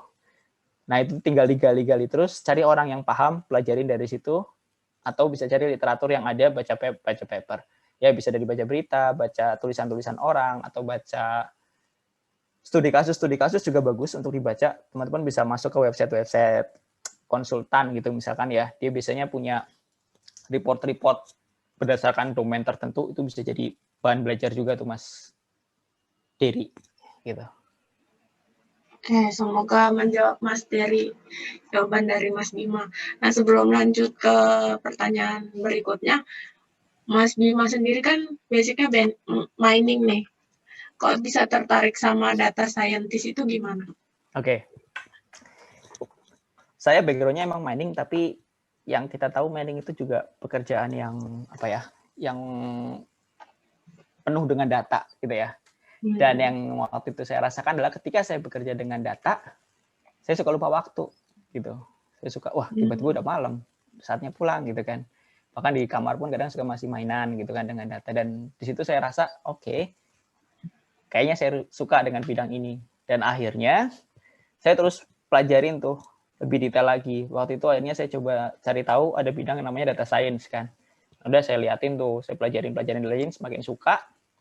Lalu satu titik saya pengen berhenti dari kerja remote ya, kerja yang jauh dari keluarga waktu itu kan. Akhirnya saya coba ada kesempatan tawaran data scientist nih specifically di di Dana waktu itu ya. Di Dana saya coba daftar ya, ikut proses. Alhamdulillah masuk. Ya udah, saya putuskan untuk lanjutin fokus di bidang data itu sebagai data scientist, terus akhirnya sekarang data strategist kayak gitu. Jadi emang karena suka. Ketika kita ngerjain sesuatu yang kita suka, biasanya lebih mudah. Gitu. Oke. Sip. Ini selanjutnya dari Janiko Desmail. Dalam membangun portofolio banyak yang menyarankan menulis di Medium. Tapi saya masih kurang paham tujuan dari menulisnya. Mungkin Mas Bima bisa jelasin, soalnya yang saya tahu portofolio itu proyek yang sudah kita buat atau telah berkontribusi. Gimana Mas? Oke, makasih ya Mas Janiko pertanyaannya. Gini Mas, kalau dari pandangan saya, betul, portofolio itu adalah proyek yang sudah kita buat atau telah berkontribusi ya Mas ya. Jadi pertama kita bikin proyeknya nih. Nah, menulis adalah satu level di atasnya lagi gitu, ya kan? Kita nulis kan pasti ada yang ingin kita sampaikan gitu. Salah satunya adalah mengkomunikasikan proyek yang kita buat ke orang lain, gitu kan? Jadi dari sudut pandang kita yang misalkan, oke, kita lihat sudut pandang orang yang misalkan mau cari pegawai gitu ya. Misalkan Mas sudah bikin portofolio ABCD gitu kan. Tapi ya udah itu cuma tenggelam di situ aja, ya kan? Sedangkan sebagai data science, Mas juga harus punya kemampuan untuk mengkomunikasikan, ya. Paling awal yang bisa dilihat tulisan. Tulisan itu salah satu bentuk komunikasi juga kan. Sebelum mungkin nanti Mas mengikuti proses ya, sampai akhirnya interview. Saat interview juga ditanya-tanya udah pernah bikin apa, gimana buatnya, gitu ya. Tapi dengan Mas punya tulisan ini, Mas sudah ngasih impresi awal nih. Impresi awal kalau Mas punya kemampuan komunikasi yang lebih di situ, gitu ya. Udah melakukan extra effort lah, nggak cuma bikin portofolionya, udah diem, nangkring, tapi nggak dikomunikasikan. Itu sih kenapa perlu menulis. Dan bahkan saya rasa itu ngebantu banget ya. Saya pun juga sempat yang menulis ya. Dan itu ketika dipraktekkan di pekerjaan, kelihatan ketika saya harus bikin laporan, bikin report gitu ya, ya itu lebih mudah ya dibanding sebelumnya menulis. Karena memulainya juga berat dulu sih sebenarnya. Saya salah satu untuk mulai menulis itu juga nggak mudah, tapi semakin dipraktekin, kita semakin bisa sih, enak nantinya. Ya, bisa karena terbiasa. Nah, betul Mbak. Lanjutnya ini dari Arnesta Arnanda. Di data science, apakah perlu sangat paham tentang matematik dan statistik? Bagaimana jika tidak paham tentang matematik dan statistik? Apakah masih bisa jadi data scientist? Oke, kasih Mbak Arnesta. Gitu ya. Kalau saya bicara sangat paham juga, saya juga nggak paham-paham banget sih Mbak sebenarnya. Yang penting kita udah tahu dasar lah untuk matematik dan statistik di awal ya. Paling nggak yang perlu kita tahu tuh kayak ya basic lah ya, kayak deskriptif statistik itu perlu gitu kan, sedikit probabilistik juga bisa ditambahin. Nah sisanya emang kalau kita bicara paham-paham banget, praktek saya sih karena kita fokusnya di bisnis ya, jadi yang lebih ditonjolkan adalah gimana kita bisa dapat hasil akhirnya gitu Mbak. Biasanya orang bisnis tuh nggak terlalu mau tahu di belakangnya matematik dan statistiknya gimana gitu. Yang penting kita udah tahu basicnya ya, udah tahu basicnya, lalu yaudah kita tahu metodenya ketika menyelesaikan masalah pun ya, sekarang banyak tools yang membantu kita sebenarnya dari sisi statistik atau matematiknya. Kita nggak harus yang dari awal lagi scratching, bikin perhitungan gitu-gitu ya untuk bisnis case ya. Tapi memang pengetahuan tentang dasarnya itu penting banget ya. Ketika itu lebih ke pola pikirnya aja sih dalam pendekatan kita menyelesaikan masalahnya gitu. Jadi apakah masih bisa ya? Bisa. Dan di dalam biasanya kan kita nggak kerja sendiri ya. Ada data science yang saling melengkapi lah. Kayak misalkan ada orang yang teman Mbak ya gitu di satu pekerjaan, misalkan dia yang emang kuat banget di matematiknya, tapi Mbak misalkan bisa unggul di sisi business knowledge-nya ya, punya komunikasi skill yang bagus gitu kan, punya kemampuan bisnisnya yang oke gitu. Sama ada juga mungkin, atau Mbak misalkan tipikal yang programmingnya kuat gitu. Makanya bisa juga di situ, tergantung. Karena semuanya juga nanti saling melengkapi di dalam gitu. Gitu ya, Mbak Arnesta. Mbak atau Mas nih? Sorry, saya salah. Oke. Wana, ini dari Bandung. Oh, oke. Ya, karena yang ikut ini nggak cuma dari Balikpapan nih. Oke. Saya juga Ada dari dari Bandung Tangerang. juga. Ada Kuliahnya Tangerang, di Bandung. ada Bogor. Oh, Kuliah di Bandung, pindah ke Balikpapan, oke lah, baik. keliling daerah ya. Ini, Assalamualaikum Mas Bima. Untuk profesi data kan ada banyak. Sampelnya data engineer, data science, data analis, database administrator, ML engineer, BI, business analyst. Kira-kira menurut Mas, kalau kita fokus di satu bidang keahliannya saja untuk profesi, apakah boleh-boleh saja menurut Mas? Itu yang pertama. Yang kedua, lalu apakah untuk calon praktisi data harus mengerti teknologi R atau Python? Apakah untuk penggunaan teknologi Julia, Java, Scala itu juga bisa diterapkan untuk keperluan mengelola data menurut Mas Bima? Silakan Mas. Saya jawab yang pertama, apakah kalau kita fokus di satu bidang keahliannya saja untuk profesi? Boleh? Boleh. Karena memang tiap-tiap pekerjaan yang Mas sebutkan itu ada kemampuan atau skill set-nya masing-masing ya. Misalkan, maksudnya skill set yang diunggulkan masing-masing gitu. Misalkan kayak data engineer nih. Data engineer dia harus kuat di data processing tadi ya, kalau saya bilang ya. Jadi dia harus tahu data modeling, database konsep gitu lah ya. Lalu SQL-nya juga kuat banget harus di situ. Lalu ETL atau ELT konsepnya itu data engineer ya. Beda dengan data analis. Data analis mungkin dia nggak perlu tahu tadi tuh database model dan lain, bukan nggak perlu tahu tapi nggak perlu yang dalam banget tentang hal itu, karena dia akan lebih banyak make di analytics-nya gitu ya, misalkan kayak buat data visualisasi, lalu data extraction-nya gitu ya, untuk narik datanya dia juga perlu tahu. Nah beda lagi dengan yang namanya data scientist ya. Data scientist tuh skill set utamanya misalkan kayak machine learning, dia harus bisa penerapan machine learning-nya. Terlepas dia harus tahu, dia bisa skill-skill yang lain, tapi yang paling menonjol tuh di sisi yang tadi gitu kan, karena nanti dari pekerjaannya juga, kalau tadi saya sempat gambarin ada step-stepnya, data scientist ya tadi untuk bikin modelnya gitu kan. Lalu ada lagi tadi yang ML engineer itu gimana dia bisa productionize si modelnya, karena kalau si model dia boleh dibilang fasenya sampai oke, modelnya jadi, udah habis itu kan model nggak cuma jadi doang, gimana modelnya bisa dipakai kan. Nah itulah ML engineer mulai masuk. Dia biasanya kuat lagi di programming language-nya lagi, dia lebih kuat gitu ya. Sampai tadi, atau infrastrukturnya, data infrastruktur gitu kan, juga ML engineer juga penting kayak gitu. Jadi kalau emang nanti fokusnya ke karir, ya silakan fokus di salah satu juga nggak apa-apa ya. Nah, walaupun ada memang skill set yang beririsan sih Mas, kayak data analis, terus BI, business analis itu biasanya mirip-mirip aja, skill setnya nggak terlalu beda jauh gitu. Lalu yang pertanyaan kedua, apakah untuk calon praktisi data harus mengerti teknologi R atau Python? Ya, bisa pilih salah satu aja. Ketika Mas sudah bisa satu, biasanya nanti untuk switch-nya cenderung lebih mudah ya. Saya juga dulu berangkat belajar dari R, tapi begitu masuk di pekerjaan, saya butuh belajar Python karena mostly pakai Python untuk menyesuaikan. Dan itu nggak susah sih, karena emang boleh dibilang mirip-mirip ya, bahasanya hanya tinggal, bukan bahasanya, urutannya mirip, hanya tinggal bahasanya aja disesuaikan gitu. Dan tenang aja, kalau kerja teman setia tetap Google kan, saya pun masih suka lupa sintaks atau apa gitu-gitu ya, tinggal search aja apa yang perlu ditulis, tapi konsepnya udah dapat, jadi enak. Lalu Julia, Java, Scala, ini juga salah satu teknologi yang bisa digunakan, cuman mungkin memang nggak sepopuler R atau Python ya, tapi teman saya juga ada yang pakai sih, cuman kalau saya sendiri masih belum cobain. Itu.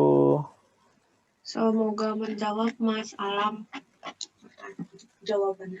Ini selanjutnya dari Waris Tri Harmoko. Portofolio yang ditulis di Medium sifatnya harus umum kan ya Mas? Bagaimana jika sifatnya konfidensial, perusahaan apa harus tetap kita tulis di sana buat nilai tambah portofolio kita? Oh, tentunya jangan. Kalau konfidensial, Mas jangan tulis di situ. Karena itu punya umum, betul. Mas sudah paham tuh, ini barang umum, semua orang bisa lihat. Kalau yang konfidensial Mas taruh di situ ya melanggar confidentiality-nya kan.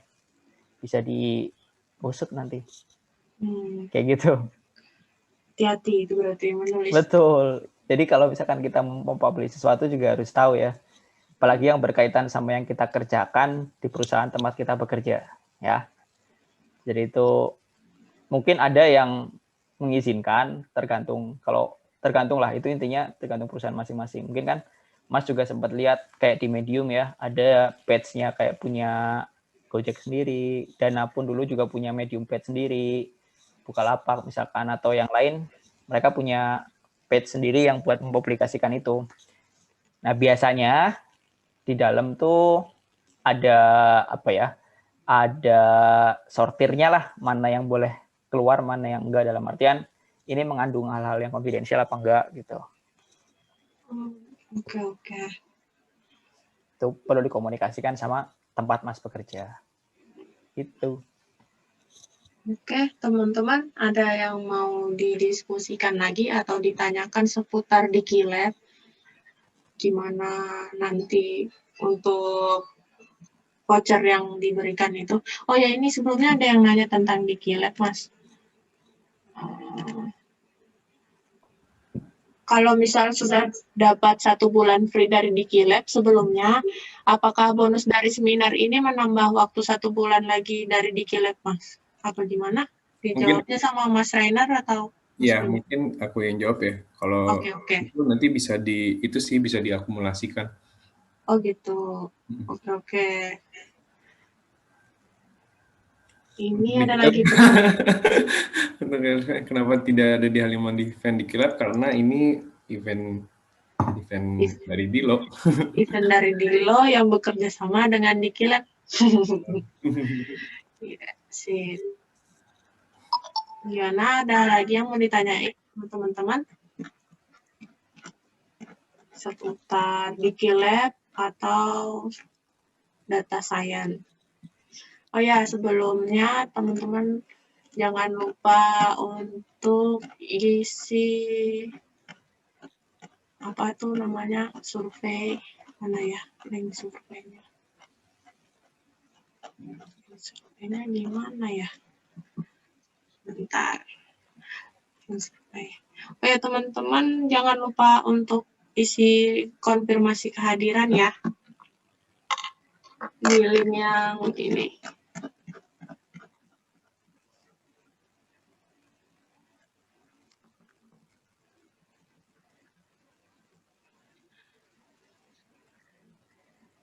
Untuk recordingnya ada, bisa diakses di hari Senin. Kita share link itu via WhatsApp dan email.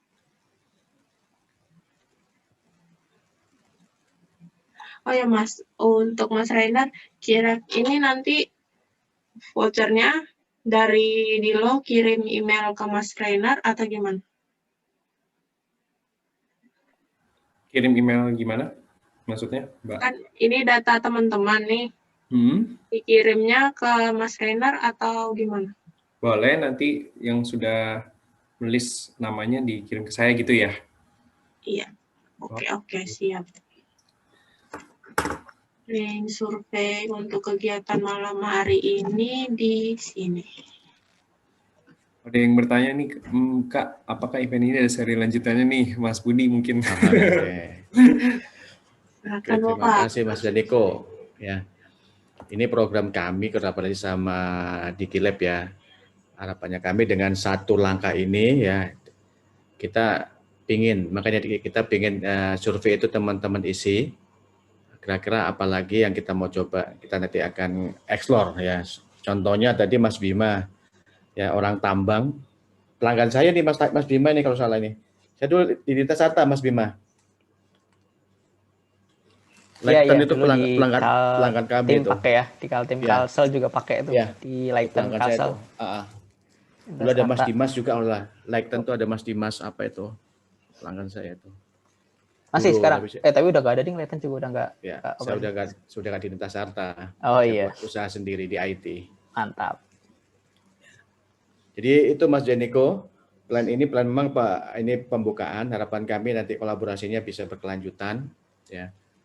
Sisi itu juga karena kita pingin ya, khususnya platform-platform lokal ini kita mau coba scale up. Jangan sampai yang kita kalah sama yang Udemy itu kan internasional. Harapan kami makanya nanti masih banyak-banyak Mas Bima, Mas Rainer kembangkan. Nah, polanya anak-anak lokal bisa berkembang dengan lebih baik. Salah satu program kita. Jadi platform-platform Indonesia ini kita harus genjot, digunakan sebaik mungkin untuk anak-anak Indonesia. Ini salah satu cara kita. Ya, jadi event ini memang belum di broadcast di Dikilab khusus ini. Oke, materi bagus. Saya juga salah satu peserta Dikilab ini lagi ambil kelasnya, menarik juga, menantang. Ya, enak tuh buat dipelajarin. Jelas. Step-stepnya enak. Ya.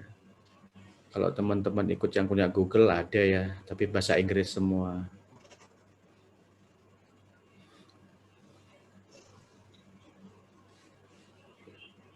Ini juga kita lagi ambil juga punya Azure. Kita dapat beasiswanya mereka. Ini lagi insya Allah sih minggu depan jadi fasilitatornya Bangkit, programnya Google. Bagus juga itu Bangkit. Ini intinya peluang bagi teman-teman. Kampus ya. Ya. Next tiket kampus ya Mas Rainer ya kita ya. Waduh. Untuk webinar sama kampus 1, kampus 2 gitu ya. Boleh tuh Mas Budi, nanti bisa kita bicarakan lagi ya. Iya. Jadi kita biar makin kita cloning Mas Bima itu makin kayak cloning. Bukan saatnya tambang lagi kita itu. Tapi tambang SCM-nya, bukan tambang sumber daya alamnya. Udah gundul semua itu. Kalau dulu nambang batu, sekarang nambang data, Mas. Iya, betul. Sama aja. Betul. Makanya kemarin Kalsel itu kena dampaknya kan, Kalsel itu kan salah satu tambang itu. Banjir. Samarinda ya. Itu impact yang luar biasa itu. Balikpapan, Samarinda, Banjarmasin itu kan kok yang paling parah memang Banjarmasin sama Samarinda. Ya. Karena ya itu udah di eksplor sumber daya alamnya. Kalau hujan sedikit banjirnya kayak kemarin tuh Banjarmasin sampai sekarang masih banjir. Bahkan longsor. Oh iya. Karena tambang konvensional itu kan, longsor ada. Iya sih memang. Tadi dia buat gorong-gorong ke situ, kenapa nggak baca data dia? Gitu. Kita bilang apa Mas Budi, Pak Haji ya? Iya, Pak Haji itu banyak itu, Pak Haji tanah. Banyak banget itu. Terima kasih Mas Bima, Mas Renner, ini luar biasa hari Sama-sama ini. Mas Budi. Kita banyak belajar. Hari ini saya sih ada 3 room, makanya tadi saya sempat keluar dulu karena ada rapat kampus. Sama juga tadi harus nge-lab punya Cisco. Saya lagi sama Cisco pun udah bergeser yang selama ini ke arah HAT ya, tapi udah mulai belajar ke DevNet. Di situ ada belajar untuk kontainer, Docker, bahkan udah mulai Ansible. Ya udah mulai mau nggak mau, karena apa? Nanti routing itu udah bukan secara fisik lagi routingnya, tapi udah semua ke Python semua. Jalankan. Makanya saat ini kebanggaan ke SD1 ya, karena ke situ. Siapa yang ini ya? Nanti ke arah sini, makanya data ngomongnya, data science, data analitik atau apa ke situ. Jadi Cisco pun udah bergeser, bukan hanya ke arah router, tapi mau nggak mau udah kembangkan ke DevNet. Ya, makanya sertifikasinya pun ke arah ke sana. Beda lagi ya. Saya juga salah satu instruktur untuk itu. Kayak tadi harus nge-lab seharian, besok ujian. Aduh. besok pagi ujian 3-4 jam. Ya, biar bisa untuk sharing ke teman-teman. Karena materinya luar biasa.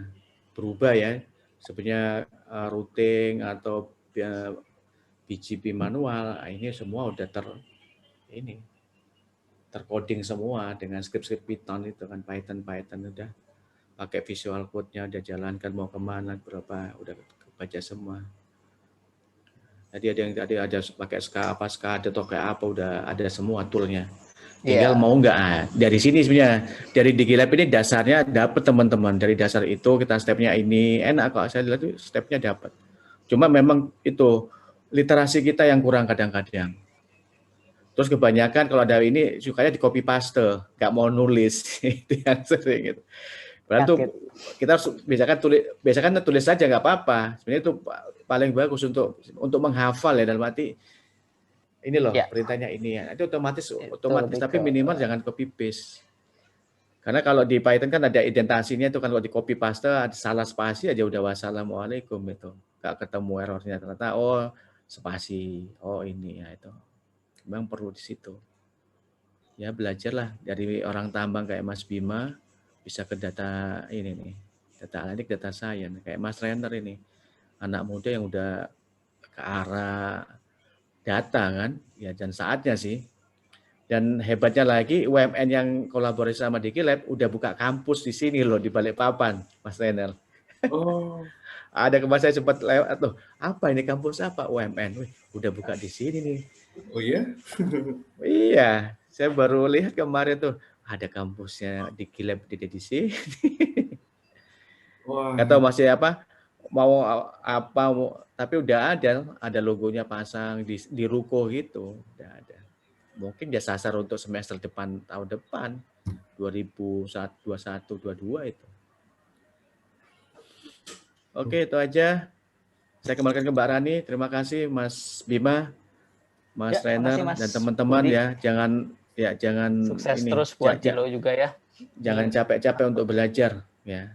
Lagi butuh banyak anak muda. Karena gini, yang hari ini dikasihkan Mas Bima, 6 bulan kemudian tuh udah nggak laku lagi ilmunya. Udah update terus ilmu tuh. Iya. Yang tadi saya bilang kan, cepat banget. Capek-capek. Pesat banget. Hari ini apa, besok berubah lagi udah. Berubah. Ya. Saya dulu Cisco aja udah ini paling kemarin makanya akhirnya saya ambil Google Android, akhirnya ambil Android Associate, punya Google, Android Associate, ambil ke situ. Baru Android ini keluar lagi.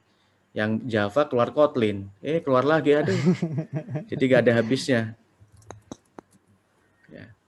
Makanya Google juga salah satu geber ini kan ke arah data science itu lewatnya GKP itu kan. GCP platform. Platform di situ kasih semua lah. Salah satu sebenarnya punya DigiLab ini bisa untuk teman-teman dari awal step by stepnya dapat kok. Saya coba itu bahasa R-nya itu dapat. Meskipun kadang kalau saya kan faktor U ya, U-nya U besar lagi, agak lemot kadang-kadang. Pentium 486 saya. Kalau teman-teman Pentium-nya udah ini kan. Dua. Saya 486. Oke, saya kembali ke Mbak Rani, silakan Mbak Rani. Ya, Pak. Ini ada pertanyaan terakhir, boleh nggak, Mas? Oh, masih ada. Boleh. Dari Gimana ya? Derajat. Mas, untuk Dari derajat. Oke. data scientist itu adakah program internnya di luar sana atau hanya ada yang langsung bekerja? Ada kok intern ya Mas Rainer ya. Banyak beberapa alumni Dikilab juga dapat intern ya Mas Rainer ya. Kadang pun Dikilab juga ada kerjasama dengan perusahaan kan ya, bener ya? Buat yang mau intern atau apa gitu juga. Jadi nggak semuanya langsung harus kerja. Oh gitu. Kirain harus langsung kerja. Oke. Nggak. Kerja pun juga ada tingkatannya ya. Misalnya kayak kita bisa mulai dari junior level kan. Atau bahkan seingat saya nih berapa bulan ini udah mulai banyak perusahaan-perusahaan yang buka level kayak apa ya. Kalau di tambang dulu ada graduate development program ODP kali ya kalau di banking ya. Yang baru lulus graduate itu buat ngikutin programnya pelatihan. Seingat saya tuh BNI dia bikin sendiri tuh kayak graduate academy-nya, terus Astra itu juga punya. Jadi macam-macam lah tergantung perusahaannya. Nih, di-share sama Mas Rainer di chatbox. Nah, di itu tuh. academy.dikilab.id. Nah, buat teman-teman yang tertarik jadi data scientist, data analis gitu. Bisa dicek. Mantap. Oke. Satu lagi Mbak Rani usulan. Mbak Rani. Nanti teman-teman yang dapat token dari Dikilab, tolong nanti diinikan ya, ditestimonikan di Instagramnya untuk di-tag ke Dikilab sama Dilo ya, biar makin viral. Dalam arti gini, kami ingin mengembangkan makin banyak anak-anak muda tahu data science, ingin makin banyak, biar makin menarik gitu ya. Kalau nanti yang dapat, ke sosial medianya teman-teman tag ke Dikilab sama ke Dilo Balikpapan, biar makin inilah ya. Saatnya Indonesia jadi inilah. Ya, kita juga kayak gitu. Dapat salam dari Dilo Medan nih. Wah. Ada Medan, ada di Medan ya. Ada dari berapa kota Mas Budi? Dilo ini Mas Budi? Ada 17, Mas Bima. Ada 17 yang ikut hari ini, ada dari Tangerang, dari tetangga saya berarti itu orang. Dari Solo ada, dari Makassar ada, dari Bandung ada. Cilegon siap Mas Diri Derajat. Di Lombok di Cilegon. Siap Makassar. Ya khususnya Indonesia Timur yang memang ketinggalan kita. Oke. Di kota saya ada juga ternyata ya, di Depok ya. Ada Depok ada Depok Mas Bima. Depok ada, Bogor ada. Bisa ngeliat. Banyak memang udah. Luar biasa. Siap. Luar biasa. Dari yang paling kita harus support Dikilab lah. Paling barat dari Banda Aceh. Produk lokal harus scale up. Jangan hanya ini di Jakarta aja, tapi semua. Khususnya Indonesia Timur, Kalimantan itu masih butuh informasi data. Ini kan masih minim ya. Kalau kita ngomong data science apa, binatang apa lagi nih Pak. Aduh, kemarin masih ada anaconda, ada python, ada ini apalagi ada panda, apalagi nih Pak. Kita ngomong gitu. Ini binatang apa sih Pak? Ya ini binatang yang akan dicari orang ini. Ya kan mau nggak mau kan anaconda dipakai juga, python, pandas dipakai semua kan. Ya saling dipakai Pak buat memudahkan kan. Iya memudahkan. Tapi bagi yang ini apa Pak baru ini keluar lagi keluar ini ya itu makanya 6 hari ini mungkin masih up to date. 6 bulan kemudian udah bisa tergantikan karena memang cepat banget. Betul. Yang penting kita tahu ininya, tetap semangat belajar lah istilahnya. Iya, betul. Dan itu yang kalau ngikutin terus sih memang nggak akan ada habisnya ya. Yang penting kita udah dapat basicnya, dasarnya. Nanti ketika mau geser, konsepnya sama, hanya tinggal bahasanya mungkin yang agak dipermudah jadinya kan. nggak kaget-kaget lah, minimal tahu oh ininya dasarnya ini dapat sini. Betul. Oke, udah jam 9.50 di Balikpapan nih. Jam Oh, iya, syukur. benar. Bener juga. Ya kan lebih kan jam 2 jam tau Mas Ender ya. Gitu karena kita ngerasa kita. Karena Ya, terus biasa terang, sudah. ilmu baru kan biasanya menarik ya teman-teman. Di Nanti sini nextnya soalnya mungkin 24/9. nextnya siapin aja. Kira-kira kita Oh, bahas apa nanti santai, Mas santai. Ender yang menarik ya. Sedang hangat-hangatnya. Siap. Oke, biar nggak makin malam lagi, kita sudahi pertemuan malam hari ini. Semoga kita bisa Udah foto ketemu Mbak Rani? di waktu. Sudah difoto sama Udah foto Mbak? Mbak Sophie tadi. Kalau foto Oke. bareng belum. Nah, foto bareng dong biar kelihatan wajahnya semua. Biar muncul wajahnya semua, foto bareng sama pematerinya sama di Lab. Tahu. Boleh Penting. dibuka sebentar teman-teman. Ayo teman-teman, tampilkan wajahnya. Calon-calon data sains, data analisis biar munculan. Oh ini loh Mas Fariza, oh ini Mas Samsul. Siapa Ya. tahu Ya, kalau dibuka ada ya. pengetahuan. Aduh.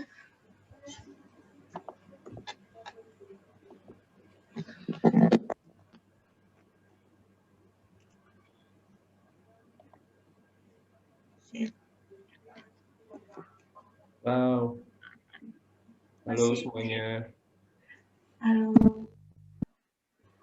Tampang-tampang orang hebat nih, anak muda nih. Kita yang faktor O ini udah harus malu sama anak muda nih. Angka aja Pak, yang penting semangatnya tetap muda ya nggak? Betul. Wow. Oke. Yang layar pertama ya. 1, 2, 3.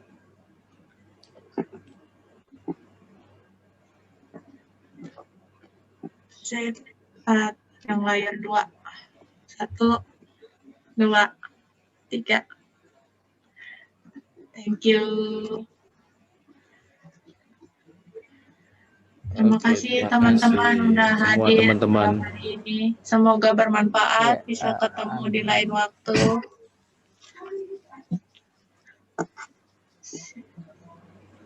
Oke. Terima kasih Mas Bima, Mas Renar. Ya, Mbak Rani, Waktunya malam hari ini. Pak Budi, Mas Rere juga. Ya Mas Bima, thank you. Mas Budi, thank you banget Mas. Ya, terima kasih Mas Renner. Nextnya kita ini ya bahas lagi ya ke kampus, pokoknya saya kasih kerjaan lah, termasuk Mas Bima. Enggak lah Mas. Kalau nggak pandemi sih lebih enak lagi. Di pandemi mau kemana lagi merah lagi, kita di zona merah lagi. Ah iya benar sih. Ya kemarin Ya, ini sempat tapi pandemi gini meninggal ada calon wali kota. Oh, iya. Calon wali kota meninggal, calon yang udah ini Oh my god. pilkada dapat kalau dia calon wali kota, wakil wali kota meninggal kena COVID. Ya, ada